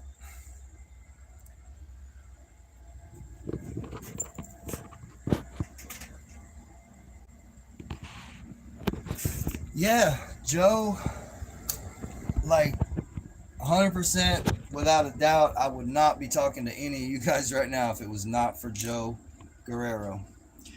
I never would have started a YouTube channel. I wouldn't have done it. Like I thought about doing it, but I didn't know what to do. And he just talked me into doing it. He's like, bro, you got to start your own channel.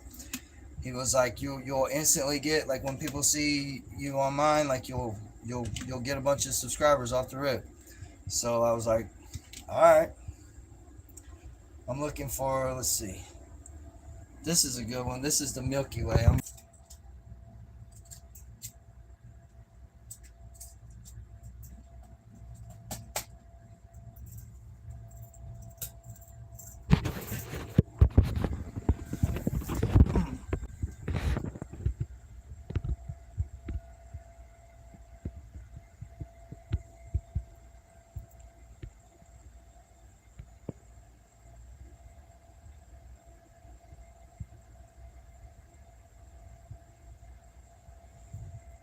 Yeah, I saw that. I saw, he tried to help like the dude Rabbit and Lucky and all those guys. Like, that's a shame. I hate to see that type of stuff. I got this on Timu. Yeah, I'm gonna tell you right now how to find it. Like, so I wanted one of these, right? I forget the name of the one that I wanted, but it's like $700, and I just couldn't bring myself to spend $700. But I really wanted it, and it showed like a comet like streaking across the ceiling. Uh, and they actually showed this. I got this on Timu, and this is what it's called: Globe Galaxy Projector, and I got it for free actually. But it doesn't shoot comets across the ceiling, which I was disappointed in. But I'm really happy with this. Hold on, I'm about to get all my slides all mixed up together. I'm gonna put another one in.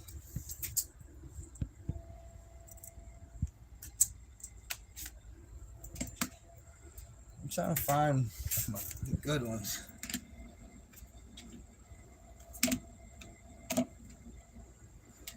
My mom likes this one. My mom likes this one right here. This is called M60 UCD1.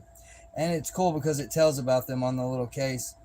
It says M60 UCD1's mass is 140 million solar masses. Colors and lack of color gradients indicate a uniform stellar population about 14.5 billion years old, indistinguishable from the age of the universe.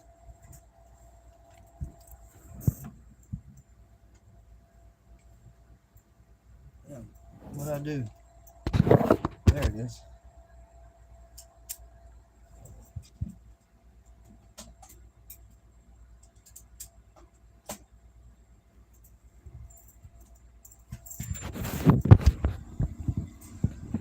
My mom really likes this one.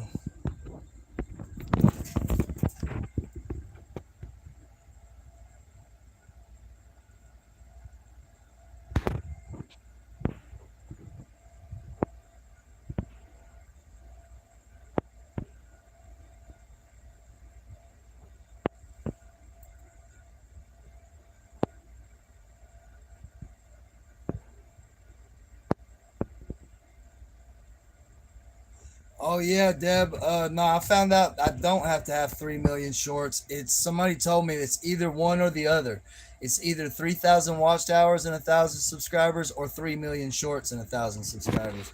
And I got the 1,000 subscribers. I've got like I think 2,600 watchtowers now. So I just got to get my watchtowers up, and then I could get monetized. It would be badass if I could just like make enough. If I could make the same as what I'm making driving a dump truck just off YouTube, that would be dope as hell.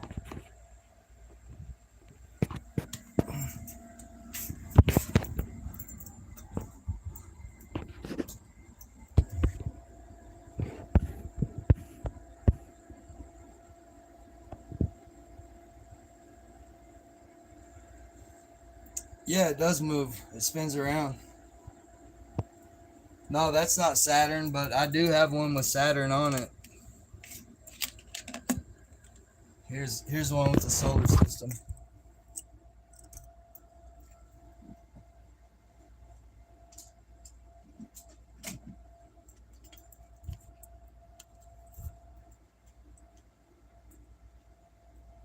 I got this one that's got like a spiral galaxy on it.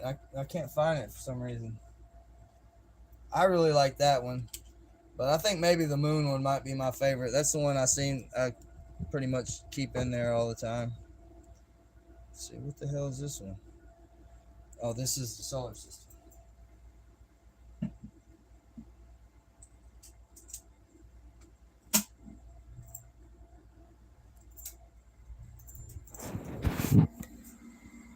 Wait, no, I think that's the damn moon again. What the hell? I'm trying to keep them all in the right little cases. Okay, I got the solar system one in my hand.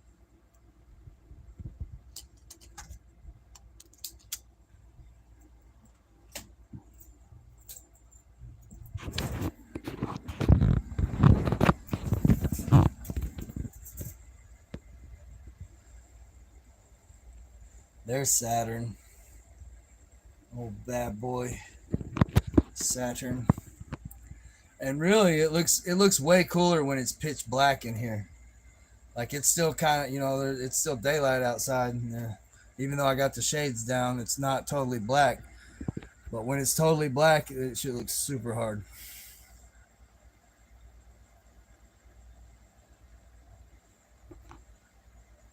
Does my mom like space and science? I don't. Not especially. I don't think. I mean, I'm sure she thinks it's cool, but she's not like a super nerd over it. So I've got a nephew that he was he was diagnosed with Asperger's, and he's super smart. Like he made like almost a perfect score on the ACT, and just a brainiac child. Like, and they could tell, like when he was in like the first grade, like he would talk like an adult, as a little child, and he knew all about. I remember one time there was like some bees or something on the playground, and he started screaming at the teacher and was like, "You got to get these kids out of here. Somebody might be allergic and go into anaphylactic shock." And the teacher didn't even know what the hell anaphylactic shock was. And this little 6-year-old kid is telling her that she needs to get them kids off the playground before somebody has an allergic reaction to bees and goes into anaphylactic shock.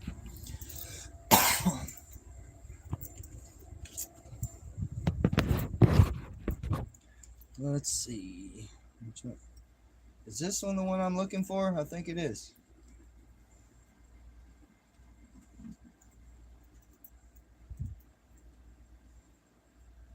It's hard to see what these are on the little disc. Okay, this one goes in that case.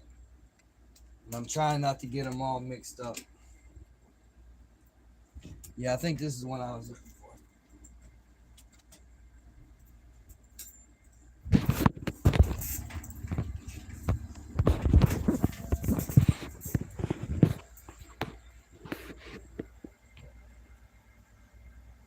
That's pretty cool. Looks like a cyclone.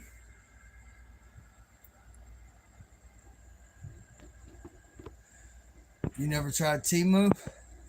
I love Temu. Check it out. Like everything. So you guys know I just got the new car or whatever, and it was super clean inside. My mom, I was like, man, BB's gonna get this thing nasty as hell. And my mom's like, well, they make these back seat covers, and like she found one on Amazon and sent it to me, and it was $100. And I was like, well, let me see what I can get this for on Temu. I got the very same exact thing on Temu for $26. My mom has a battery operated like a Samsung vacuum cleaner. Paid like $500 or $600 for it. I got this off Temu for $100, and it's better. It's stronger than my mom's Samsung.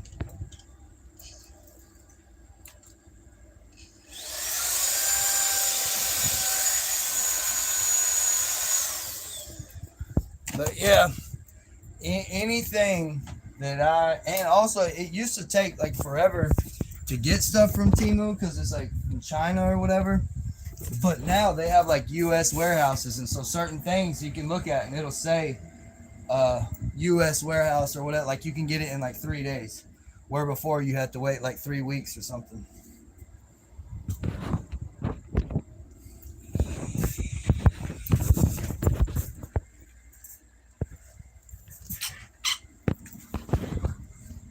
But yeah, I like Temu. Once you get a green screen, you can put anything you want behind you. Yeah, I don't know too much about green screens actually. But I mean, I know what they are, but I don't know how to like use them really. So I think when I do that interview, I got a laptop that I put right here on my kitchen counter. But until I talk with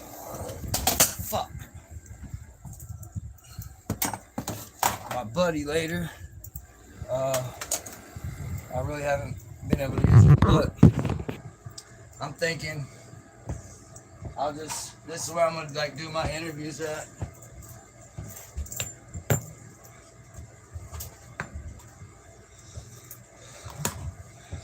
Got my little, I don't know, got my little witchy tapestry behind me and some Viking axes and Cactus Jack.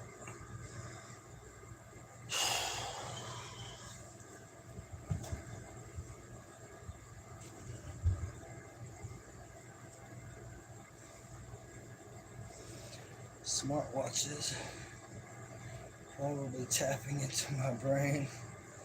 Yeah, I got a smartwatch. It's like a Samsung smartwatch. I wore it for like a day, and it pissed me off because you have to like charge it up every night, like a cell phone or whatever. I'm not trying to have to charge my watch every night, so I don't even use it at all.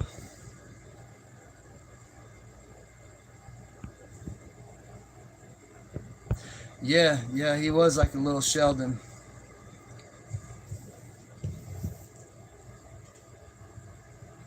What up? Nice guy. Thanks for stopping in, bro. I appreciate it. Cooking up the hot wings for the neighbors.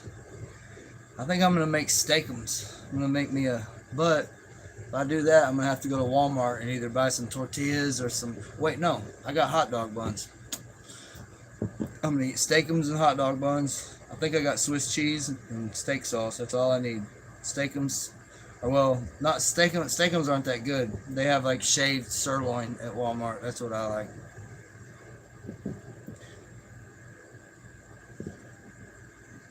What's going on, Robert Morris? How are you, bro? Thanks for stopping in, man. I appreciate it.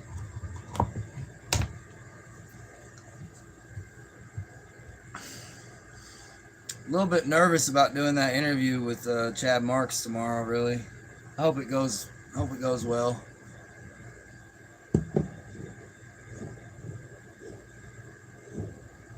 And then I'm nervous about doing the Ian Bick one too. But oh, so Chad Marks, he I just was on the phone with him before I started this live, and he's friends with JD Delay.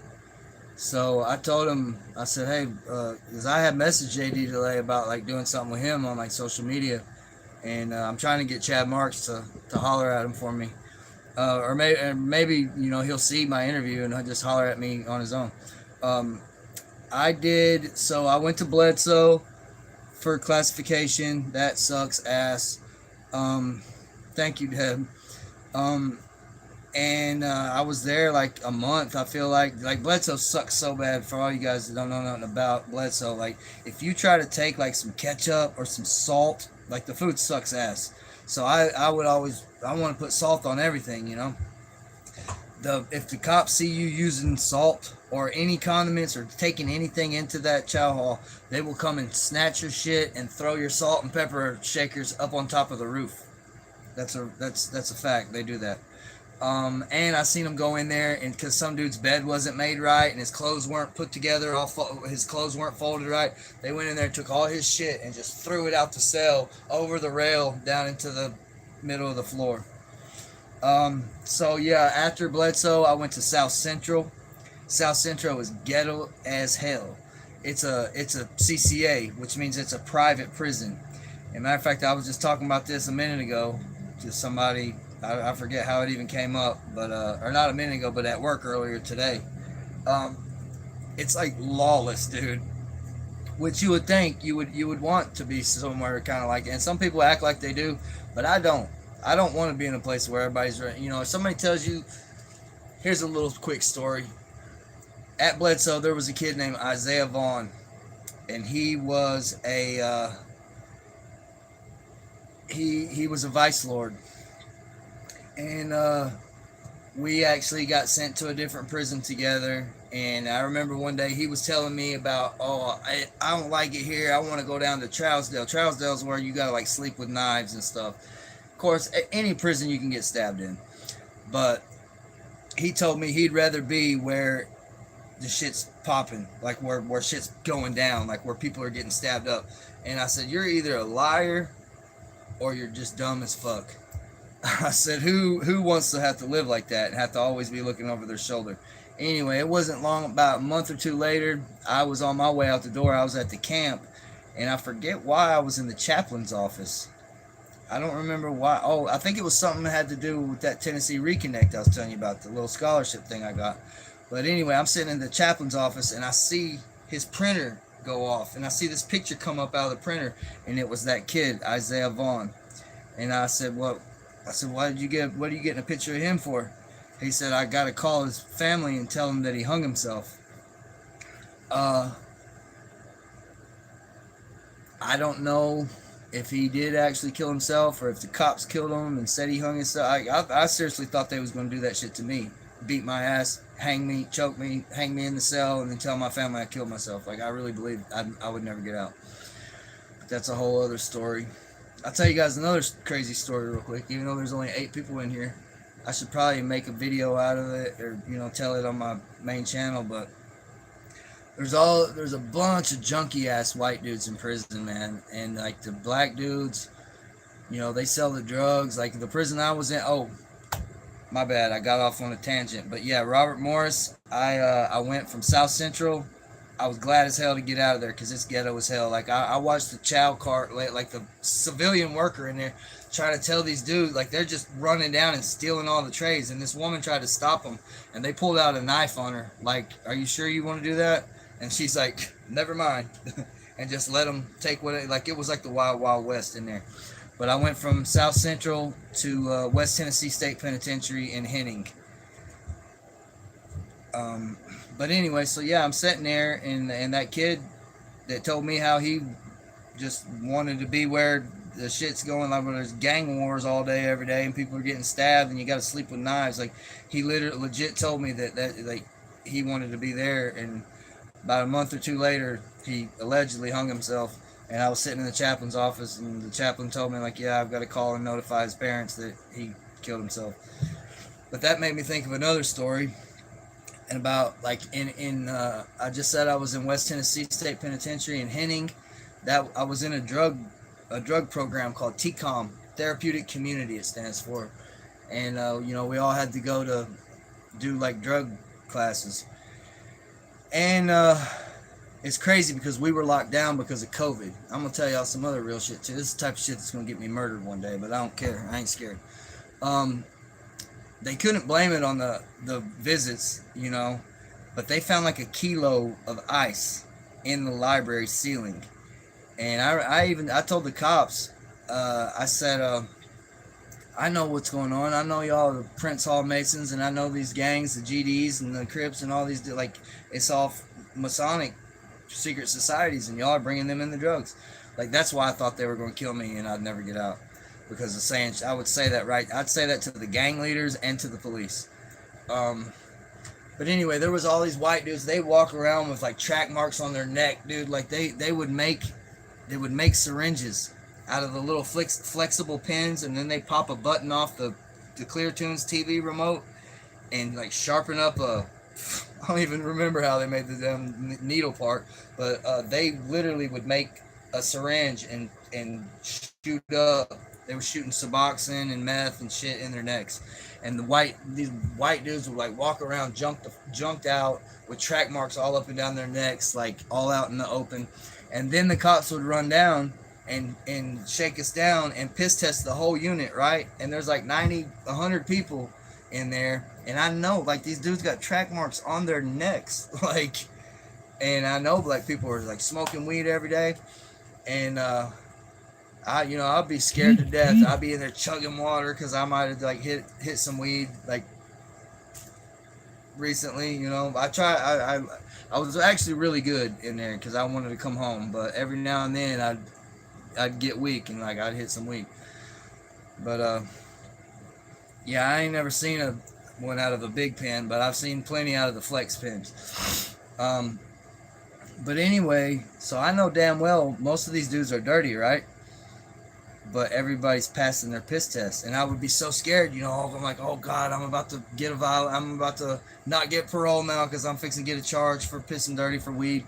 But I passed every single time, and all these other people, everybody was passing, so I put it together, like I figured it out. No, hell no, weed is good, man. Like, I'm a big marijuana advocate. Like, I feel like it makes me and it makes the world a better place. But we were all passing our piss test because this was during the middle of COVID, and we had no visits. Visits were shut down, so they couldn't blame that shit. We're at a drug prison. We're supposed to be rehabbing. We're supposed to be getting clean, but 80-90% of everybody's high as shit in this drug program, and they covered it up. That's why everybody passed their test, because they couldn't explain it. Like, how else is that shit getting in there but the police? You know what I'm saying? So it was, I swear to God, the wardens, the lieutenants, the sergeant, like, they was all making money off of us. It's big business. Drugs are like 10 times, 20 times what they are on the street in there.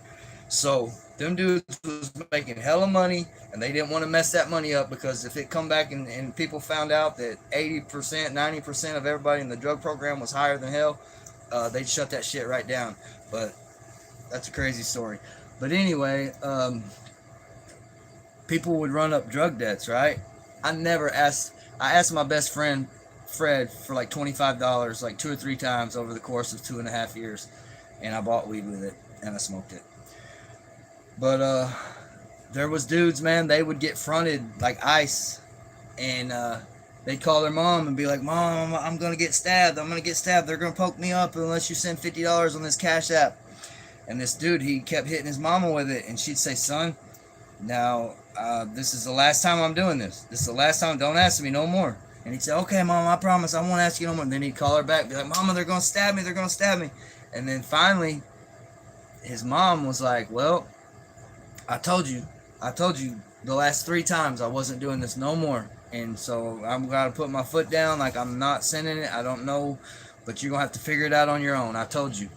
So dude said, all right. He hung up the phone, went up in his cell, hung it up, because he didn't want to get stabbed over a $50 fucking drug debt. And that's just horrible to do that shit to your mom, man. But I seen that go down. Dude hung himself over $50.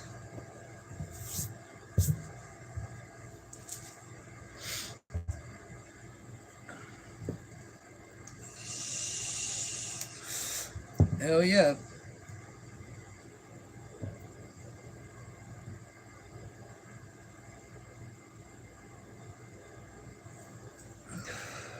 You tell mama to keep money on your loved one's books even if you are not talking.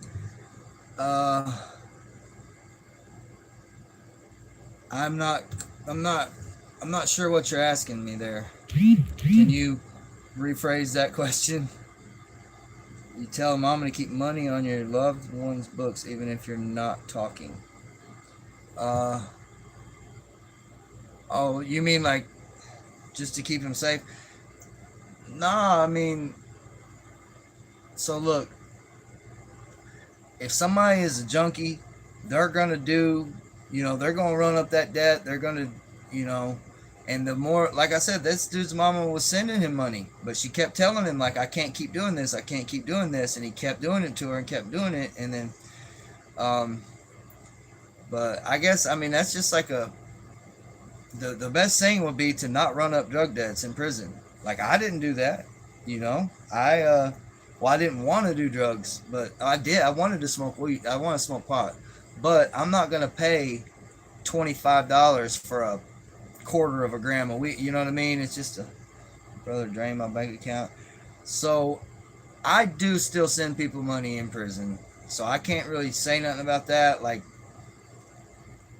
I don't know how much I should say about it on this internet thing, but I did Kevin a big favor, and it's just, the dude was like a brother to me, and I still love the guy, and he'd been in there so long, and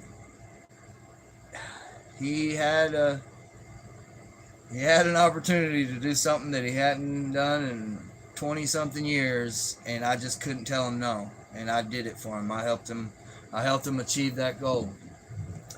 And it costs a lot of money, but I mean, I don't regret doing that for him. And like I always say, man, like, yeah, I'm super tight with my money. I eat, I don't eat out, and I'm trying real hard. Like I said, I didn't buy that brand new truck. I bought a used vehicle because I'm trying real hard to save something. But I do. Matter of fact, I just sent Zoom. I sent Zoom $50 earlier today.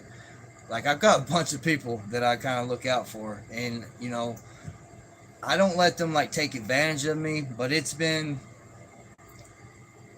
it's been over that because I've been at this job. I'm on my 5th month at this job, and I've not sent Zoom nothing the whole time I've been working here. So it's been over 6 months since I sent Zoom anything. And he sent, I got a message from him today, and he asked if I could do anything. I was like, yeah, I'm gonna send you something right now. Send him $50. But I'm hoping. I told Zoom too. I said, send me a videogram so I can put it on my Facebook, or not Facebook, on my YouTube. And he would be all like, if me and Zoom could get together and I could get him on here and we could just sit around talking about prison, or just telling stories. Like, you guys would love Zoom.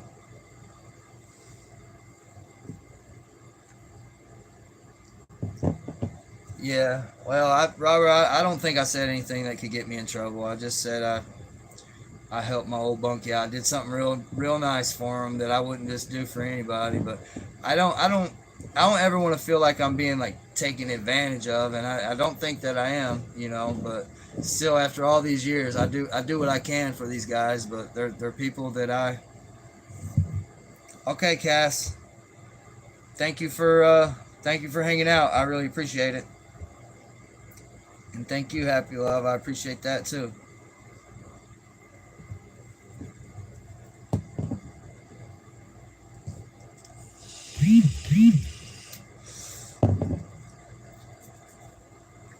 Actually, I'm gonna try and start like having people on this with me.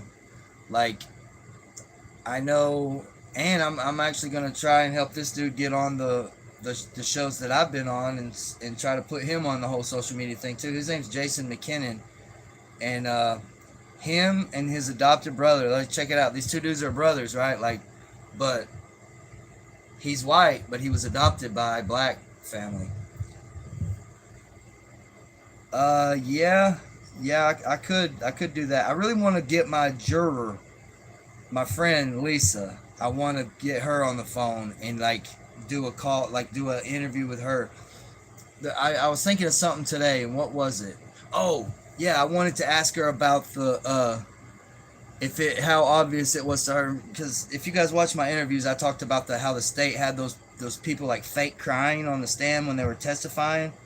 They were trying to smoke me, and they had these women like faking, like straight up theatrically, like sobbing and wiping tears that weren't even there. But I want to ask Lisa about that. I want to ask her, like, how fake was that to you? Like, is it just me, or could you tell from a mile away that was all put on? Like, I want to ask her that, and I don't think I've ever really asked her if she thought that was real. But I mean, I know for a fact it wasn't real. But I'm pretty sure she'll tell you the same thing. Oh, hell no, it was fake, as fake as you can get. But I would like for you guys to hear her say that too, just so you know I'm not just saying that. Like, that that was true. But yeah, I want to have my mom. Like, I want to like, I watch Ian Biggs interviews, and like I said before, like he asks really good questions. I wish I could be a good interviewer, and I would like to like interview my mom, or even just go live with my mom, and you guys could ask her what you want to ask her. But I'm sure you guys could think of some really good questions to ask her. I mean, I would ask her, what she felt when she first got the call that I was arrested for murder, but I already know it was horrific, you know. But yeah, um, so the thing about Zoom calling, you can only update your phone list every so often, and the only way he would be able to do that was to do a three-way. for now, unless he puts my number on his phone list, which he could do, but it will take a couple months to get that done, because I've got a new, he had my last phone number on his phone list, but I got a new phone number now and it's not on his list. But I can make it happen. But yeah, I would like for you guys to talk to Zoom. I'd like for you guys to talk to Gary Maddox. He, like, I never finished telling you that story. So the white kid that got adopted by the black family, him and his brother ended up getting 30 to life, like kingpin drug charges. And but they just got resentenced. And Jason, the white guy, he's out. He's free now. So I need to, and I still talk to his brother. So I need to like send his brother a message and say, hey, let me get your brother's phone number. So then I'll call him and say, hey man, you want to come on my YouTube? And you guys can hear his story. But he's definitely got a story to tell for sure. And matter of fact, Chad Marks said he wants to talk to him too. So I've already got him a pretty big interview lined up. I just gotta contact him now. But he was cool as hell. Both of them guys, like, they were, you know, I became pretty good friends with them, you know, from instantly. So like my first week in general population, I invented this. I made this, like, I called it banana bread pudding, and it was actually really good for jail food. That shit was phenomenal. But what I did, we got vanilla carnation instant breakfast, and so I took the vanilla instant breakfast and put a little splash of milk in it, but kept it super thick and whipped it up and like made a frosting out of it. And then I took a bunch of hot dog buns and a bunch of bananas and a bunch of packets of sugar and just mixed it all up. And then I cooked it in. I'm going to show you guys how to make an oven out of a trash can. I'm going to take this trash can right here and show you guys how to cook in it. One of these days. That might be my next short that I make. But anyway, so I was making the banana bread pudding with the vanilla frosting, and dude, Gary, the black guy, Jason's brother, he was like, "Damn, what is that?" And I told him. He's like, "Man," he's like, "Show me how to make that." So I taught him how to make it, and he still makes that to this day. To this day, he's still making those. But that's how me and him met, and that's how we got cool, and we've been cool ever since.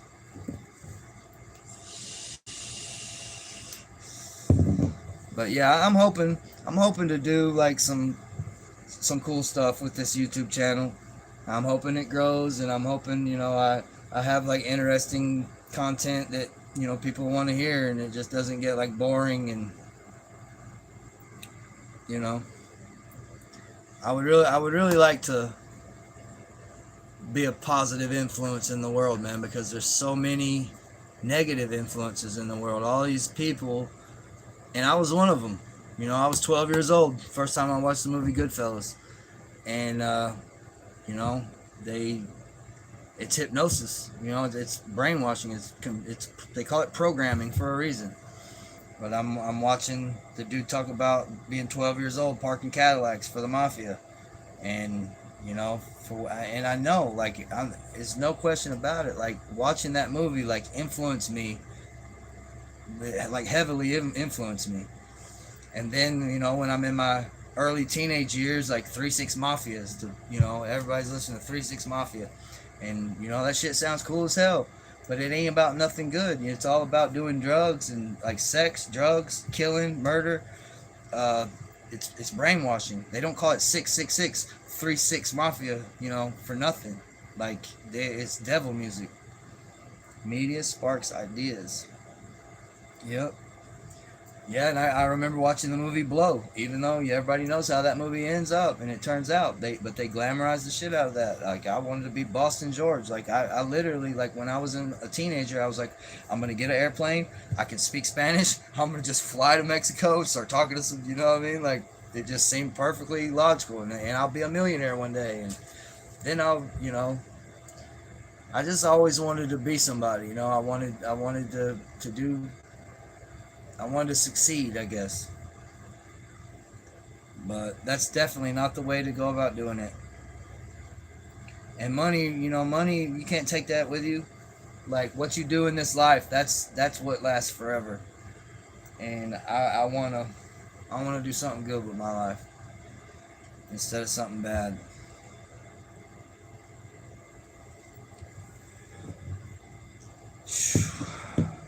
I don't even remember what time I'm supposed to be doing that Google Meet. I should be getting a notification because I got it in my calendar. But I'm supposed to be doing some that Google Meet with Eddie playing indies from the APS. And he's going to help me get my laptop. I'd like to start doing more stuff on my laptop. I don't even know how to like YouTube on a laptop is totally different than YouTube on a cell phone. So I've got to figure all that out. What's up, Justin Wakefield?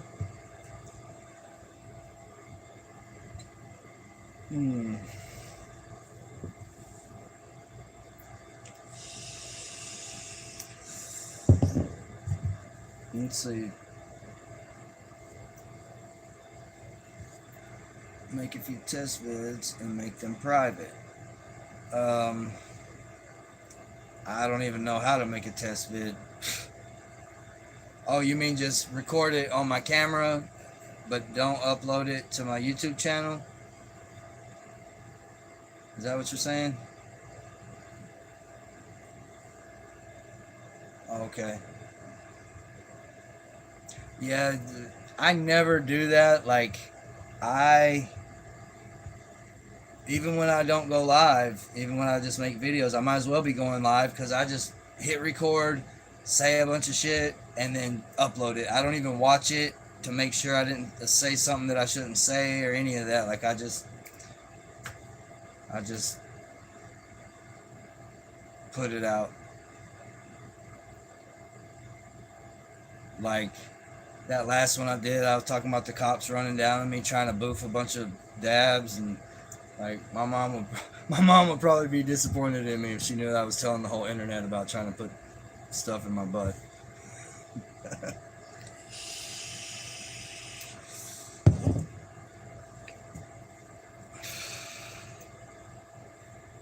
Then when I got to jail, the cop that booked me in, he was like, "You smell like Willie Nelson." I said, "Well, too bad I ain't Willie Nelson, or I wouldn't be here right now."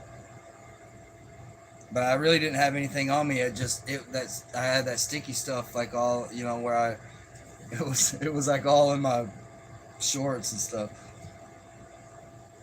But it was enough to make me smell like Willie Nelson, I guess.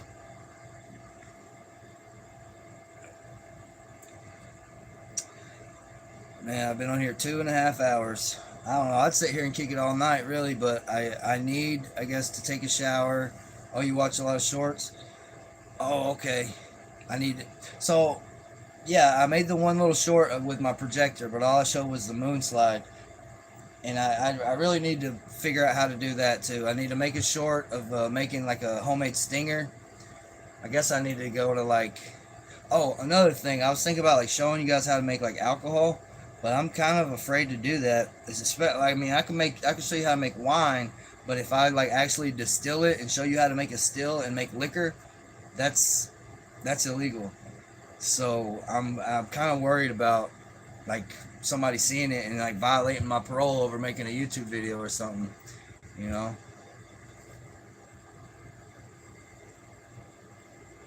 Yeah, that's what Joe did. So Joe, he did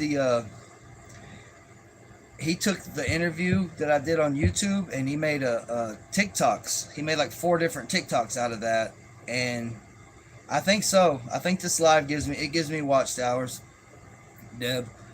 But anyway, yeah, Joe made some TikToks out of the interview that I did with him, and the first part of it got like 160,000 views. He actually called me. And he's like, "Dude, your video's blowing up on my TikTok right now." He said he wanted to get together and do another video with me, but I haven't heard from him since then. I've been watching his lives, and he kind of like shouts me out when he sees me in the live, and he says he hadn't forgot about me and stuff. But I love Joe, man. I'll make a video with him anytime. Oh, word. Yeah, well, maybe. So, yeah, if you leave it running, you don't think YouTube would allow what? Me just leaving the live running?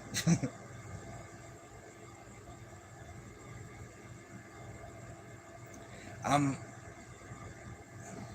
Oh, yeah. Yeah, I mean, I ain't mad at him at all. And plus, I like sound like he's like kind of been going through some stuff. He actually even told me that he was like, "Man, I've been down and shit's been crazy," and so I ain't sweating him over it. But yeah, I'll always do video with him. Gonna make some stupid kids sick.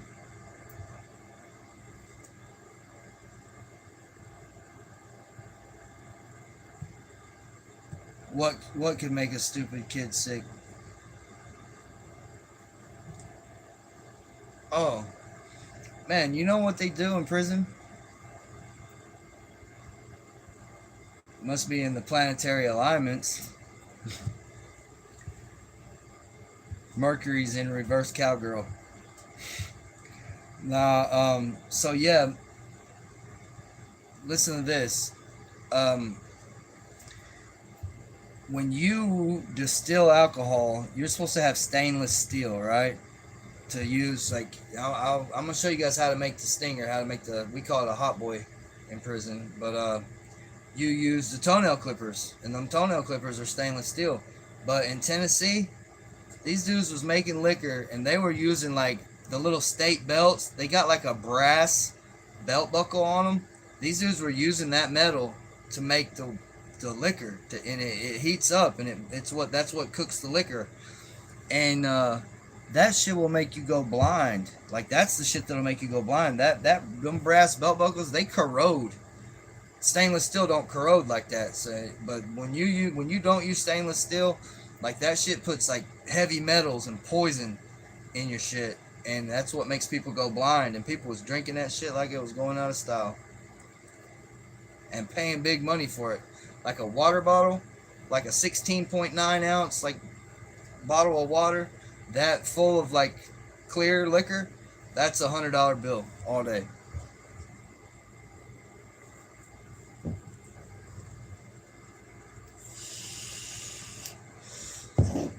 That's one thing that was different about New Jersey prison. People didn't know how to cook liquor in that prison. Tennessee, everybody's cooking liquor. One guy, one Mexican dude. I saw liquor one time in New Jersey, and they wanted like 200 a bottle for it, but some Mexican dude made it, and he wasn't from there. I think he was a guy that had come from another state. I don't know. That would be interesting to know if like liquor has blown up in New Jersey now that I've been out for all these years. I don't hardly see how they could keep it a secret. Like everything gets transferred. Like people go from prison to prison, and you know, they learn the new tricks.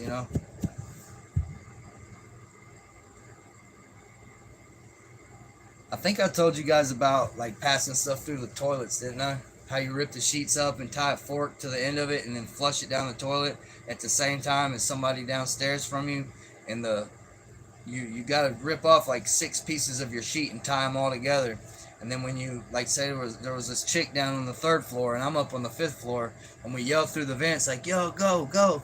So you start flushing the toilet at the same time. Then her fork and my fork on the end of the sheets spins around like that, and you pull on them, and then you could feel it. You know what I mean? You could feel her pulling, she could feel me pulling. So then you just pull the whole line from her cell up to my cell, and I get what she's passing me, and then I can tie something to the line, and then she pulls it down to her cell. That shit was crazy.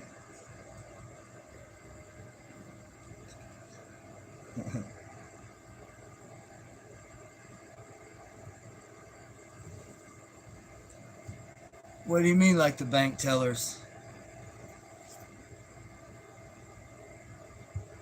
I don't get it.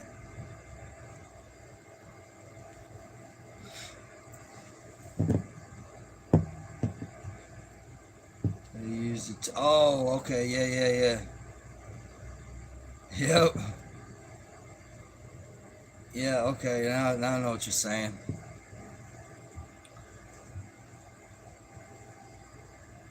They still do that, don't they? Have that little canister, poo powered.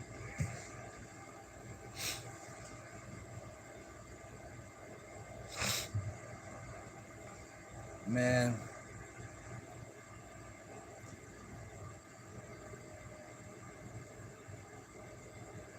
Yeah, that's a crazy. I can't even tell that. I can't tell it on the internet. My mom will be so disappointed in me. But let's just say that girl down on the third floor, she did something very, very disgusting. You could probably figure out what she did. Maybe not if I don't admit to my part in it, and I don't. I don't want to admit to my part in it.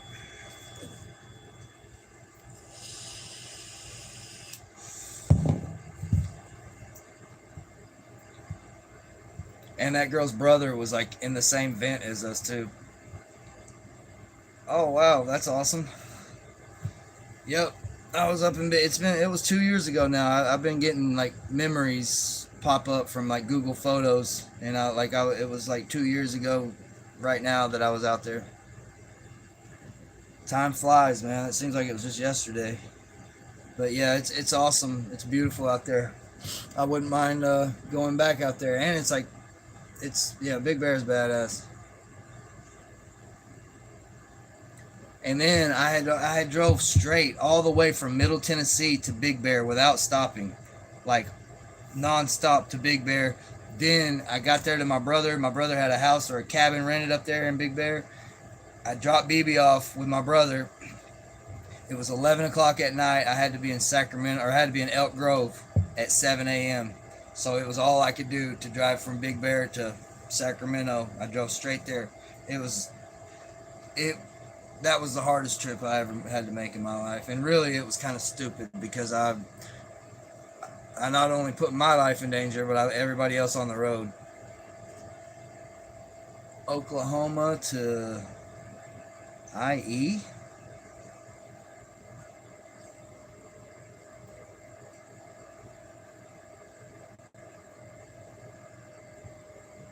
What's IE?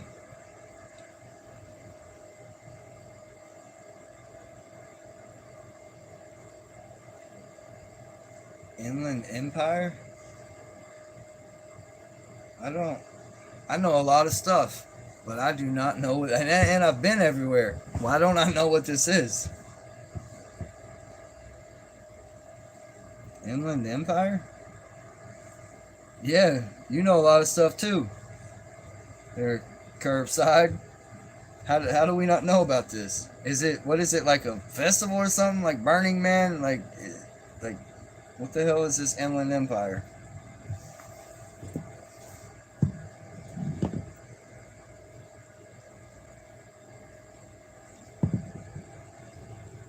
Did you guys hear about San Bernardino? Yeah, I've been there. Been to Needles. Uh, what's that lake? Man, why can't I think of the name of that? Part of it's in Arizona, the other Lake Havasu. Yeah, Lake Havasu. And as many times as I've drove from like Tennessee to California and across New Mexico and Arizona, every time I say I'm gonna go to the Grand Canyon. I'm gonna go see the Grand Canyon. That's one place I've never been. And I used to always I'd have a trunk load of pot or something, and I would just say no, I got to get to where I'm going. But I just wanted to get off the road as soon as possible because it's only like an hour off of I-40 to get to the Grand Canyon. And the last time on my way out to California, I went to that big giant crater. Where the hell's that at? I can't even remember now, but I always wanted to go there. That big, huge, giant meteor crater in the middle of the desert. I got a picture there. But I've still never been to the Grand Canyon. That's definitely on my bucket list. Also, I want to go to the pyramids at Giza. I want to go to Teotihuacan. I want to go to the Mayan pyramids, the Aztec pyramids, Machu Picchu, Cuzco, Peru. I'd like to see the world. I've been to Mexico and Canada. I've only been to Mexico once. And I went to the hood of Mexico. I went to Juarez. Like, that's where it goes down at, in case you don't know. Which was stupid as hell of me. Blonde hair, blue-eyed, white dude. Like, I'm lucky I didn't get my fingers chopped off and mailed to my mother for extortion.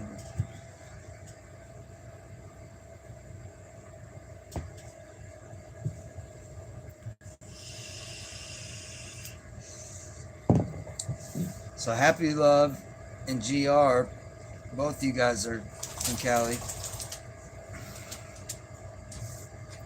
That's what's up. I think I told you guys I lived in a little town called Coalinga. It got its name because it used to be Coaling Station A. There was Coaling A and Coaling B. And that's where the name Coalinga came from. But still got a friend there. I met a witchy girl at the gas station and we're still friends. I haven't heard from her in a minute though. I guess I need to message her. I don't know if she even knows that I got a YouTube channel. She'd be up in here if she knew about it. But I stopped at the gas station before work one morning and I saw she had this black car. I don't remember what it was, but she had a sticker in the back windshield with the moon phases on it. And I poked my head in the door and I said, hey, the girl working behind the counter, she had black dreadlocks. I said, hey, is this your car out here, this black car? She's like, yeah, why? Did I leave my lights on or something? I said, nah.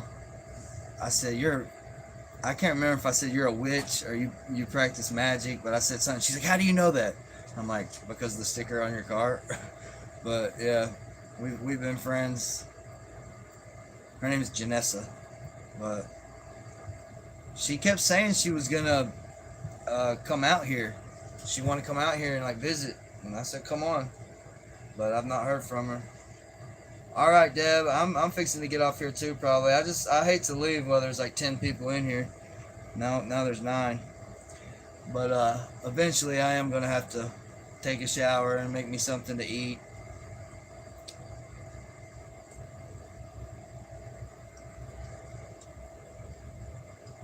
But I can't believe I've almost been on here 3 hours already.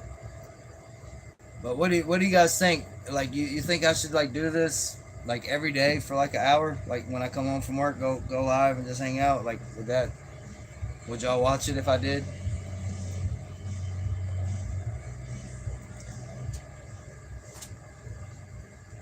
Dang, somebody's rocking out there. Alright. I'm gonna start trying to like I get like scared, man. Like maybe, eventually I'll get over that. Word. I appreciate it, bro. Pick one dedicated day a week. Alright. Maybe Thor's Day.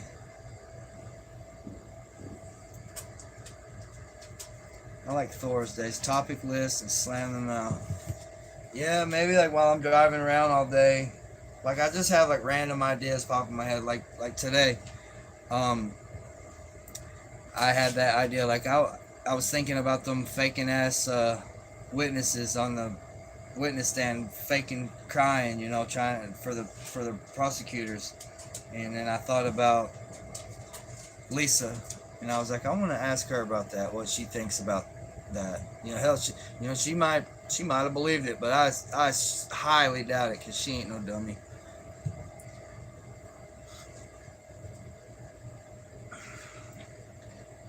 Hey, were you guys in here when I showed my axes a while ago? I think all you guys weren't here in the beginning. Check this out. I'm gonna show you my axes.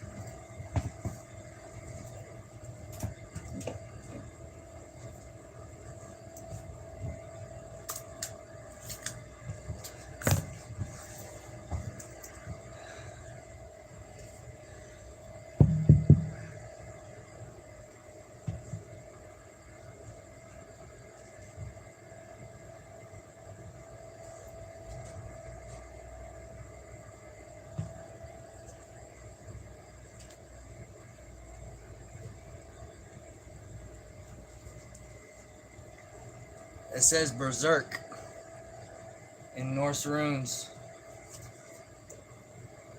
Berserk meant bear shirt. The Berserkers were like the elite soldiers.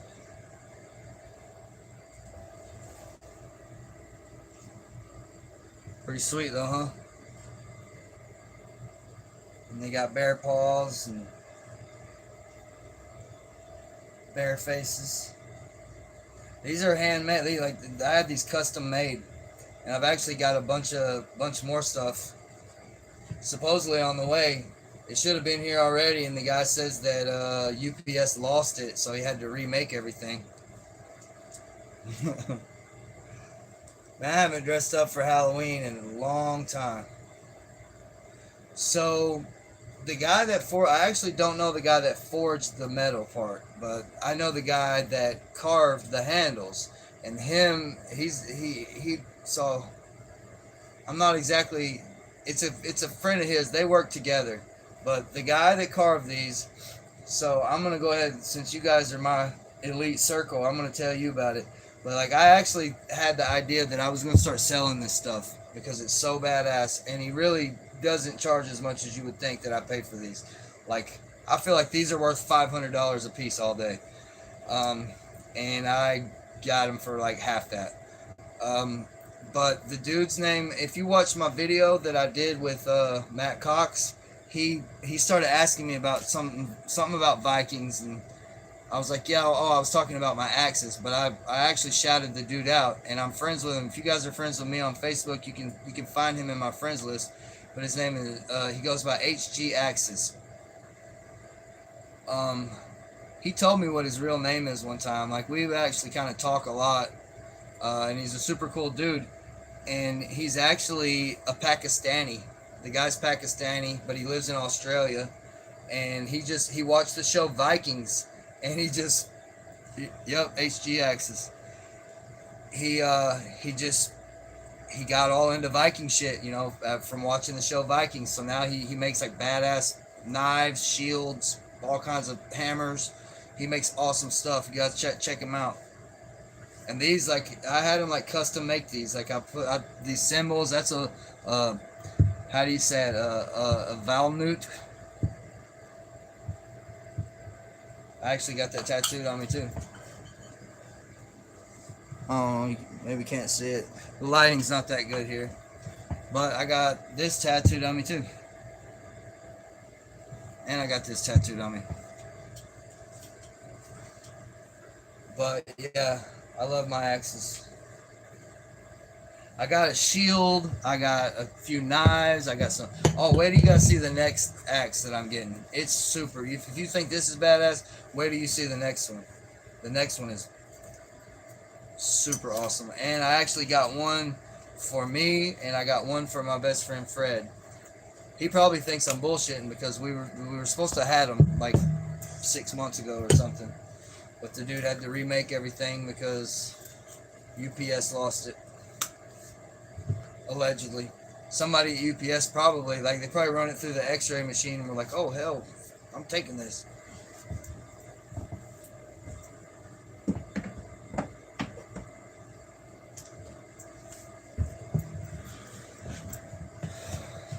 Yeah, they lost it.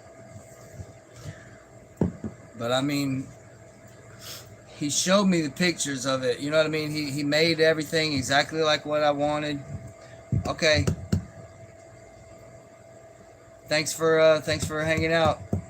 Happy Love.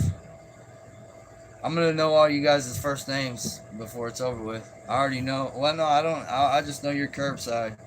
I don't think you ever told me your real name either. Everybody knows my whole government name though. Chris. Word. Did I tell you that I lived in Iowa? My first pipeline job was in Iowa, in New Hampton. Karen. Sweet. Well, we're going to chief out one day, Karen. Mark my words.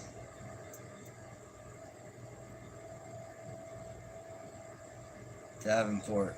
Yep. I think I went there while I was out there. I know I went to, where was it that I used to go to the mall? The first place I ever bought a Slipknot album, Waterloo. I used to go to Waterloo to the mall, and I was at the Hot Topic, and it's the only time ever in my life that I just saw a CD cover and just bought a CD just because of the cover. But I saw that Slipknot's first album, and I just looked at all their masks and everything. I was like, dude, this is going to be badass. I already know.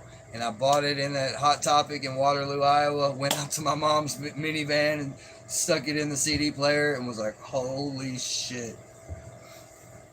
But I don't really listen to that stuff anymore because I'm like aware of like vibrational frequencies, and you know, that ain't the frequency I want to be resonating to.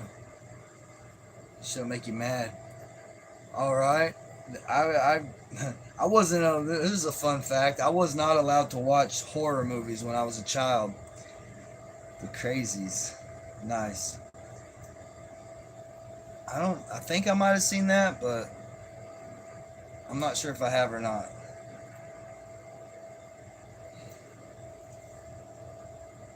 But yeah, I used to go over to my friend's house and we would watch Children of the Corn all the time. Malachi, Malachi, he who walks behind the rose. Yeah, I used to read Stephen King novels when I was like 11 years old. Like I read Needful Things and Pet Cemetery and It.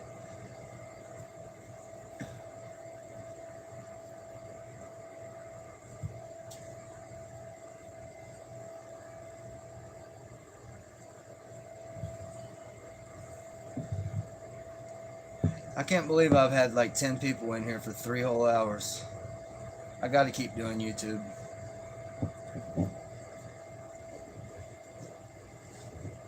That'd be crazy if I had like 1,000 people all in here for 3 hours.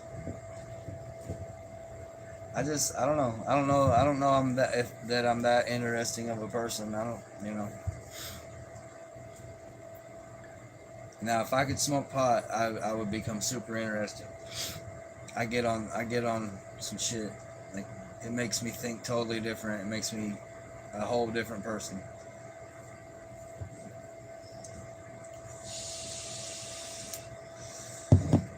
Oh, I think I'm about to try and get off parole early because my parole officer, I said something to him about it. Well, like months back, because I know you can get off probation early if you've done half your time and you pay them. So I asked my parole officer, and he said, "Yeah, I don't think that's a thing. That's only with probation." But I just found out that it is a thing, and it can happen, because like so I'm diagnosed with PTSD. I don't take meds or anything like that, but you know it's in my file that I'm diagnosed with post-traumatic stress disorder. And so they made me. Is that a boat out there bumping like hell? It's got to be. There ain't no cars. Oh, it's my neighbor, I bet. Um, but anyway, gotta jump the hoops a little while. After that, you can move 20 minutes from me and smoke all day. Hell yeah. Ohio, it's totally legal there, like recreationally. You don't need a prescription or nothing. Um, most places anymore. West Virginia, I think you might need a prescription in West Virginia, but I'm sure it's $100 or something. You know, anybody can get it, especially me because I'm on paper having PTSD. But anyway, so they sent me to a psychiatrist, like a mandatory. I had to have a psych eval, and that woman was like, you know, when I told her, you know, what I got going on, you know, my job and everything. You sure did, Brian. What's up, bro? That's why I can't get off this live, because people keep popping in, and I'm like, oh, I can't leave now. Brian's here. Um, but yeah, so the lady that did my psych eval, I said something to her about it, and she's like, yeah, I've heard of it happening a few times. And I was like, well, if it can happen, period, then I'm as good as the candidate as it gets. Like, I've kept a job the whole time I've been out of prison. I got my CDL. I work for the freaking United States government right now. I've never failed one piss test. I've took 1,000,000 piss tests in the last 3 years. Like, I'm about to push up on her. And she gave me her card, and she's like, if you need anything, give me a call. So I've got her card, and I'm going to call her, and I'm going to say, hey, remember when we talked about getting off parole early? I want you to help me do that and see what happens. Like, I've got money in the bank, whatever, how much they say I owe them, I'll pay it. But that would be sweet as hell if I can get off that. Yeah, I've been on here like 3 hours, bro. I sang a song. Probably sucked, you know, but I tried my best.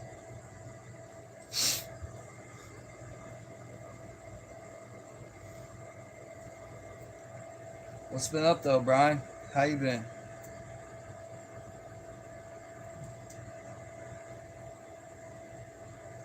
Oh, you know what else I was listening to today? Pretty sure it was Clinton Caraway. It wasn't you, was it? Are you the one that sent me the Towns Van Zandt book on Audible? I think it was Clinton Caraway. Uh,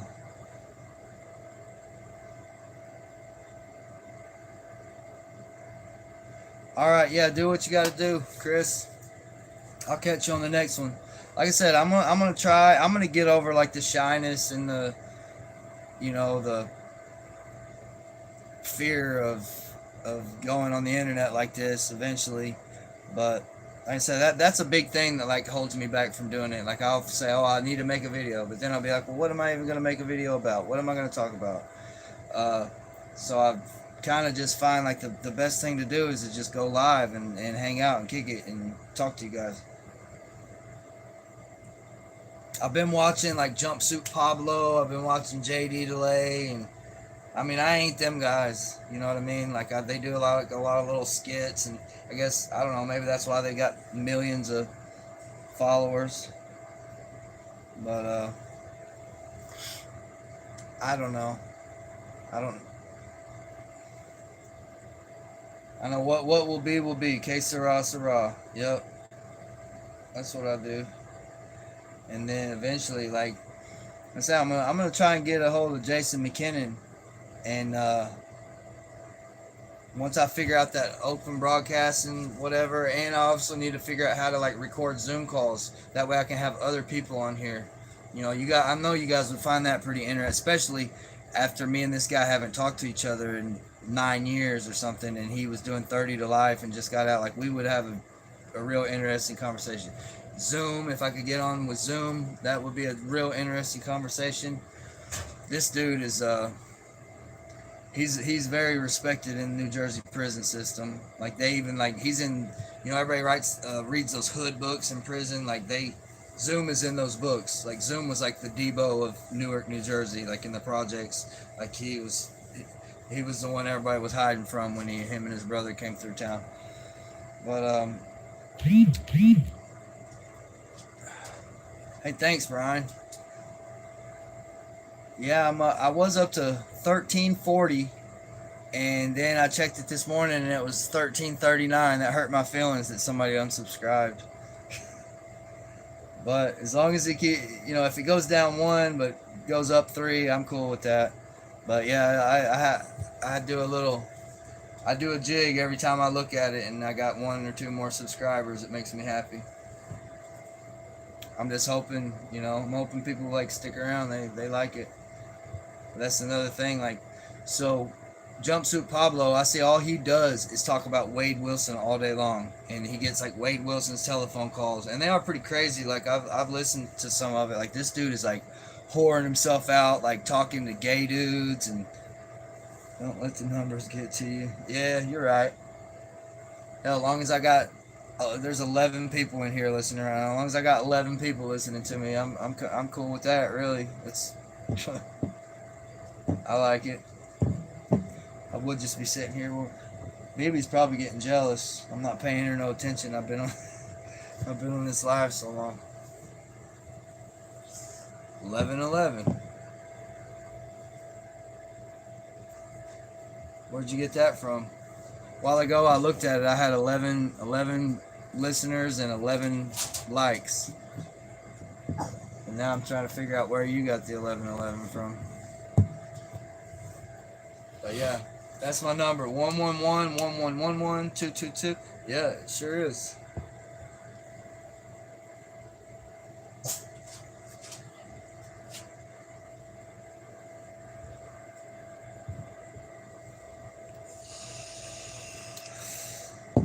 Okay, Eric. I can definitely do that. I mean, I'm sure I've probably told one or two of them here in this live. I really don't remember what I've been talking about for the last 3 hours, but Oh yeah, I told some. I talked about that dude hanging it up when his mama wouldn't send a $50 cash app. That's a wild one.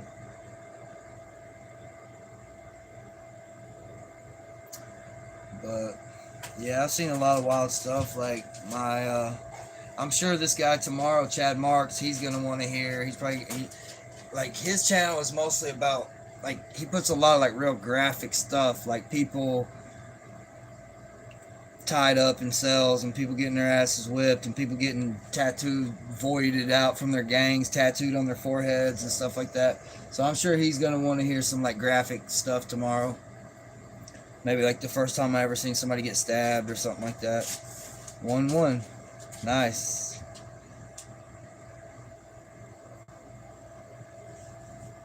I didn't know you were still here, Anna. Or maybe you came back. Yeah, I got 14 up in here now.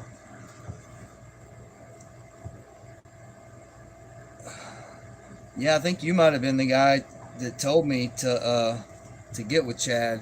But yeah, I just got off the phone with him. I hung up the phone with him right before I started this live. We were actually supposed to be doing an interview right now, but we both decided that we're gonna do it first thing in the morning. So, but yeah, I'm gonna be doing. Yep, you were. But yeah, that's fixing. That's about to happen. First thing tomorrow, like 6 a.m. As soon as I wake up, I'm calling him.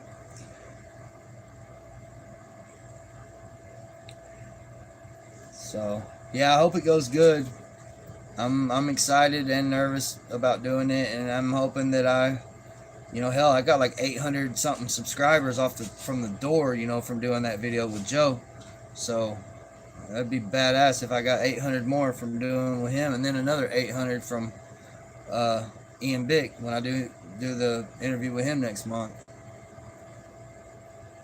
Yeah, Ian Bick is coming here September 26th.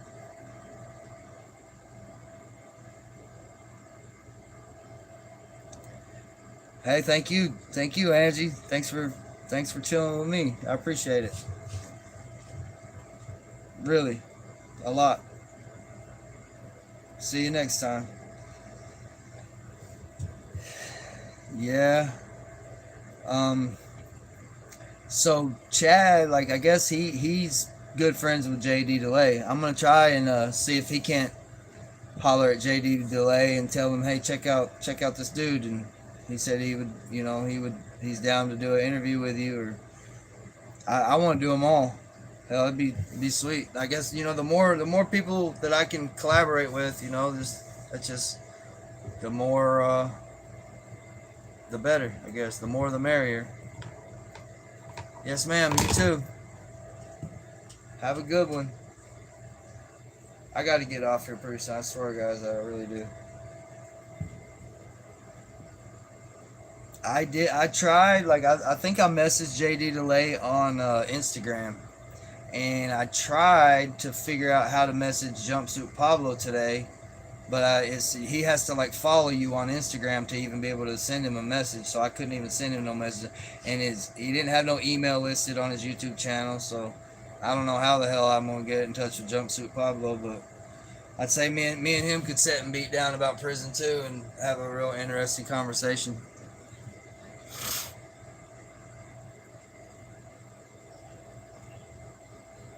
And then there's the, what is it, 23-1, that guy. I think I messaged him, and he never messaged me back.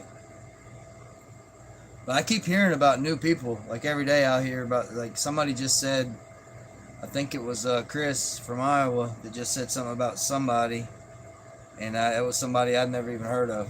I'd never even heard of none of this stuff until whenever it was, 6 weeks, 2 months ago, when that video of Joe Guerrero came up on my YouTube, and I was just like,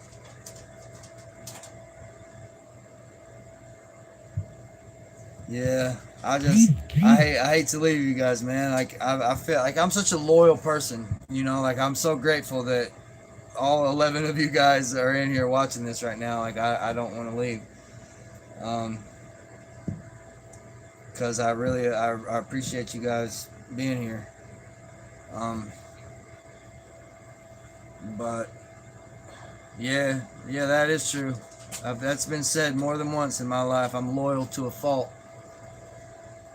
and honest to a fault too. I tell a lot of stuff that I should probably just keep to myself, but the way I see it, man, you can't mess with the truth. Sometimes it hurts and sometimes it's ugly, but the truth is holy. But yeah, I've been on here 3 hours and 6 minutes. Can you guys believe that that video that I made about going back to jail on a warrant, on an unpaid fine, got like 5,500 views, my highest viewed video of all. And then I made a video about getting my brains bashed out with a shotgun and my head stabbed in the head with scissors and liquor bottles broken over my head. And that shit only got like 400 views. That's crazy. Hey, I appreciate that, Brian. I try to be, you know. Somebody's got to be good in this world, you know. Like, I've not always made the best decision. I've done some evil shit. But at the time I was doing, like, with the drug shit, you know, my mind was just cloud. Like, it was just easy to justify and say, oh, well, the doctors give children Adderall. They give kids meth. They give adults, you know, anybody can get Adderall from the doctor. You can get pain pills. They're giving everybody Oxycontin. That's heroin. Like, doctors can sell meth and heroin. Why can't I? But just because two wrongs don't make a right. You know what I'm saying? So, I'm definitely not proud of that part of my life. And I feel like I have a karmic debt to pay for it. So, you know, like, I've always kind of like been this person that I am. But I think now in my later years, now that I realize the bad shit that I did in my life, like, I'm like a little bit extra, you know. I guess it's just a, you know, learning process, life. We're evolving and changing every day.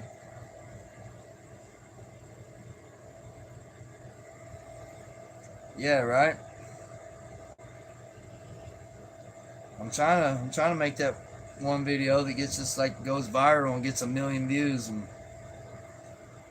blows my shit up. That'd be crazy.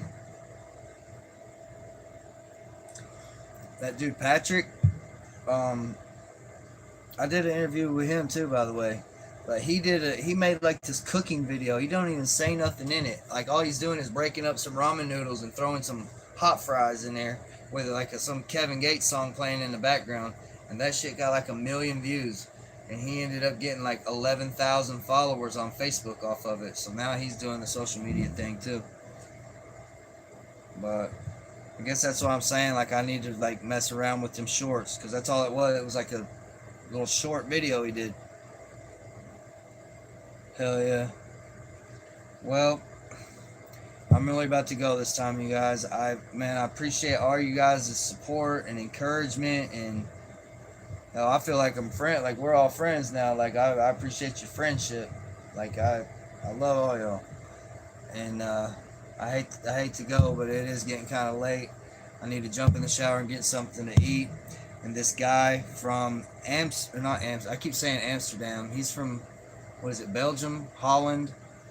He's from the Netherlands, somewhere in the Netherlands, but he's like a computer coder, and he knows what's up, and he's about to be calling me on a Google Meet, and we're gonna diagnose my laptop problem. But yeah, I gotta. Maybe that's what I'll do next time I'm at work on Monday. I'll just sit around listening to videos on how to make shorts.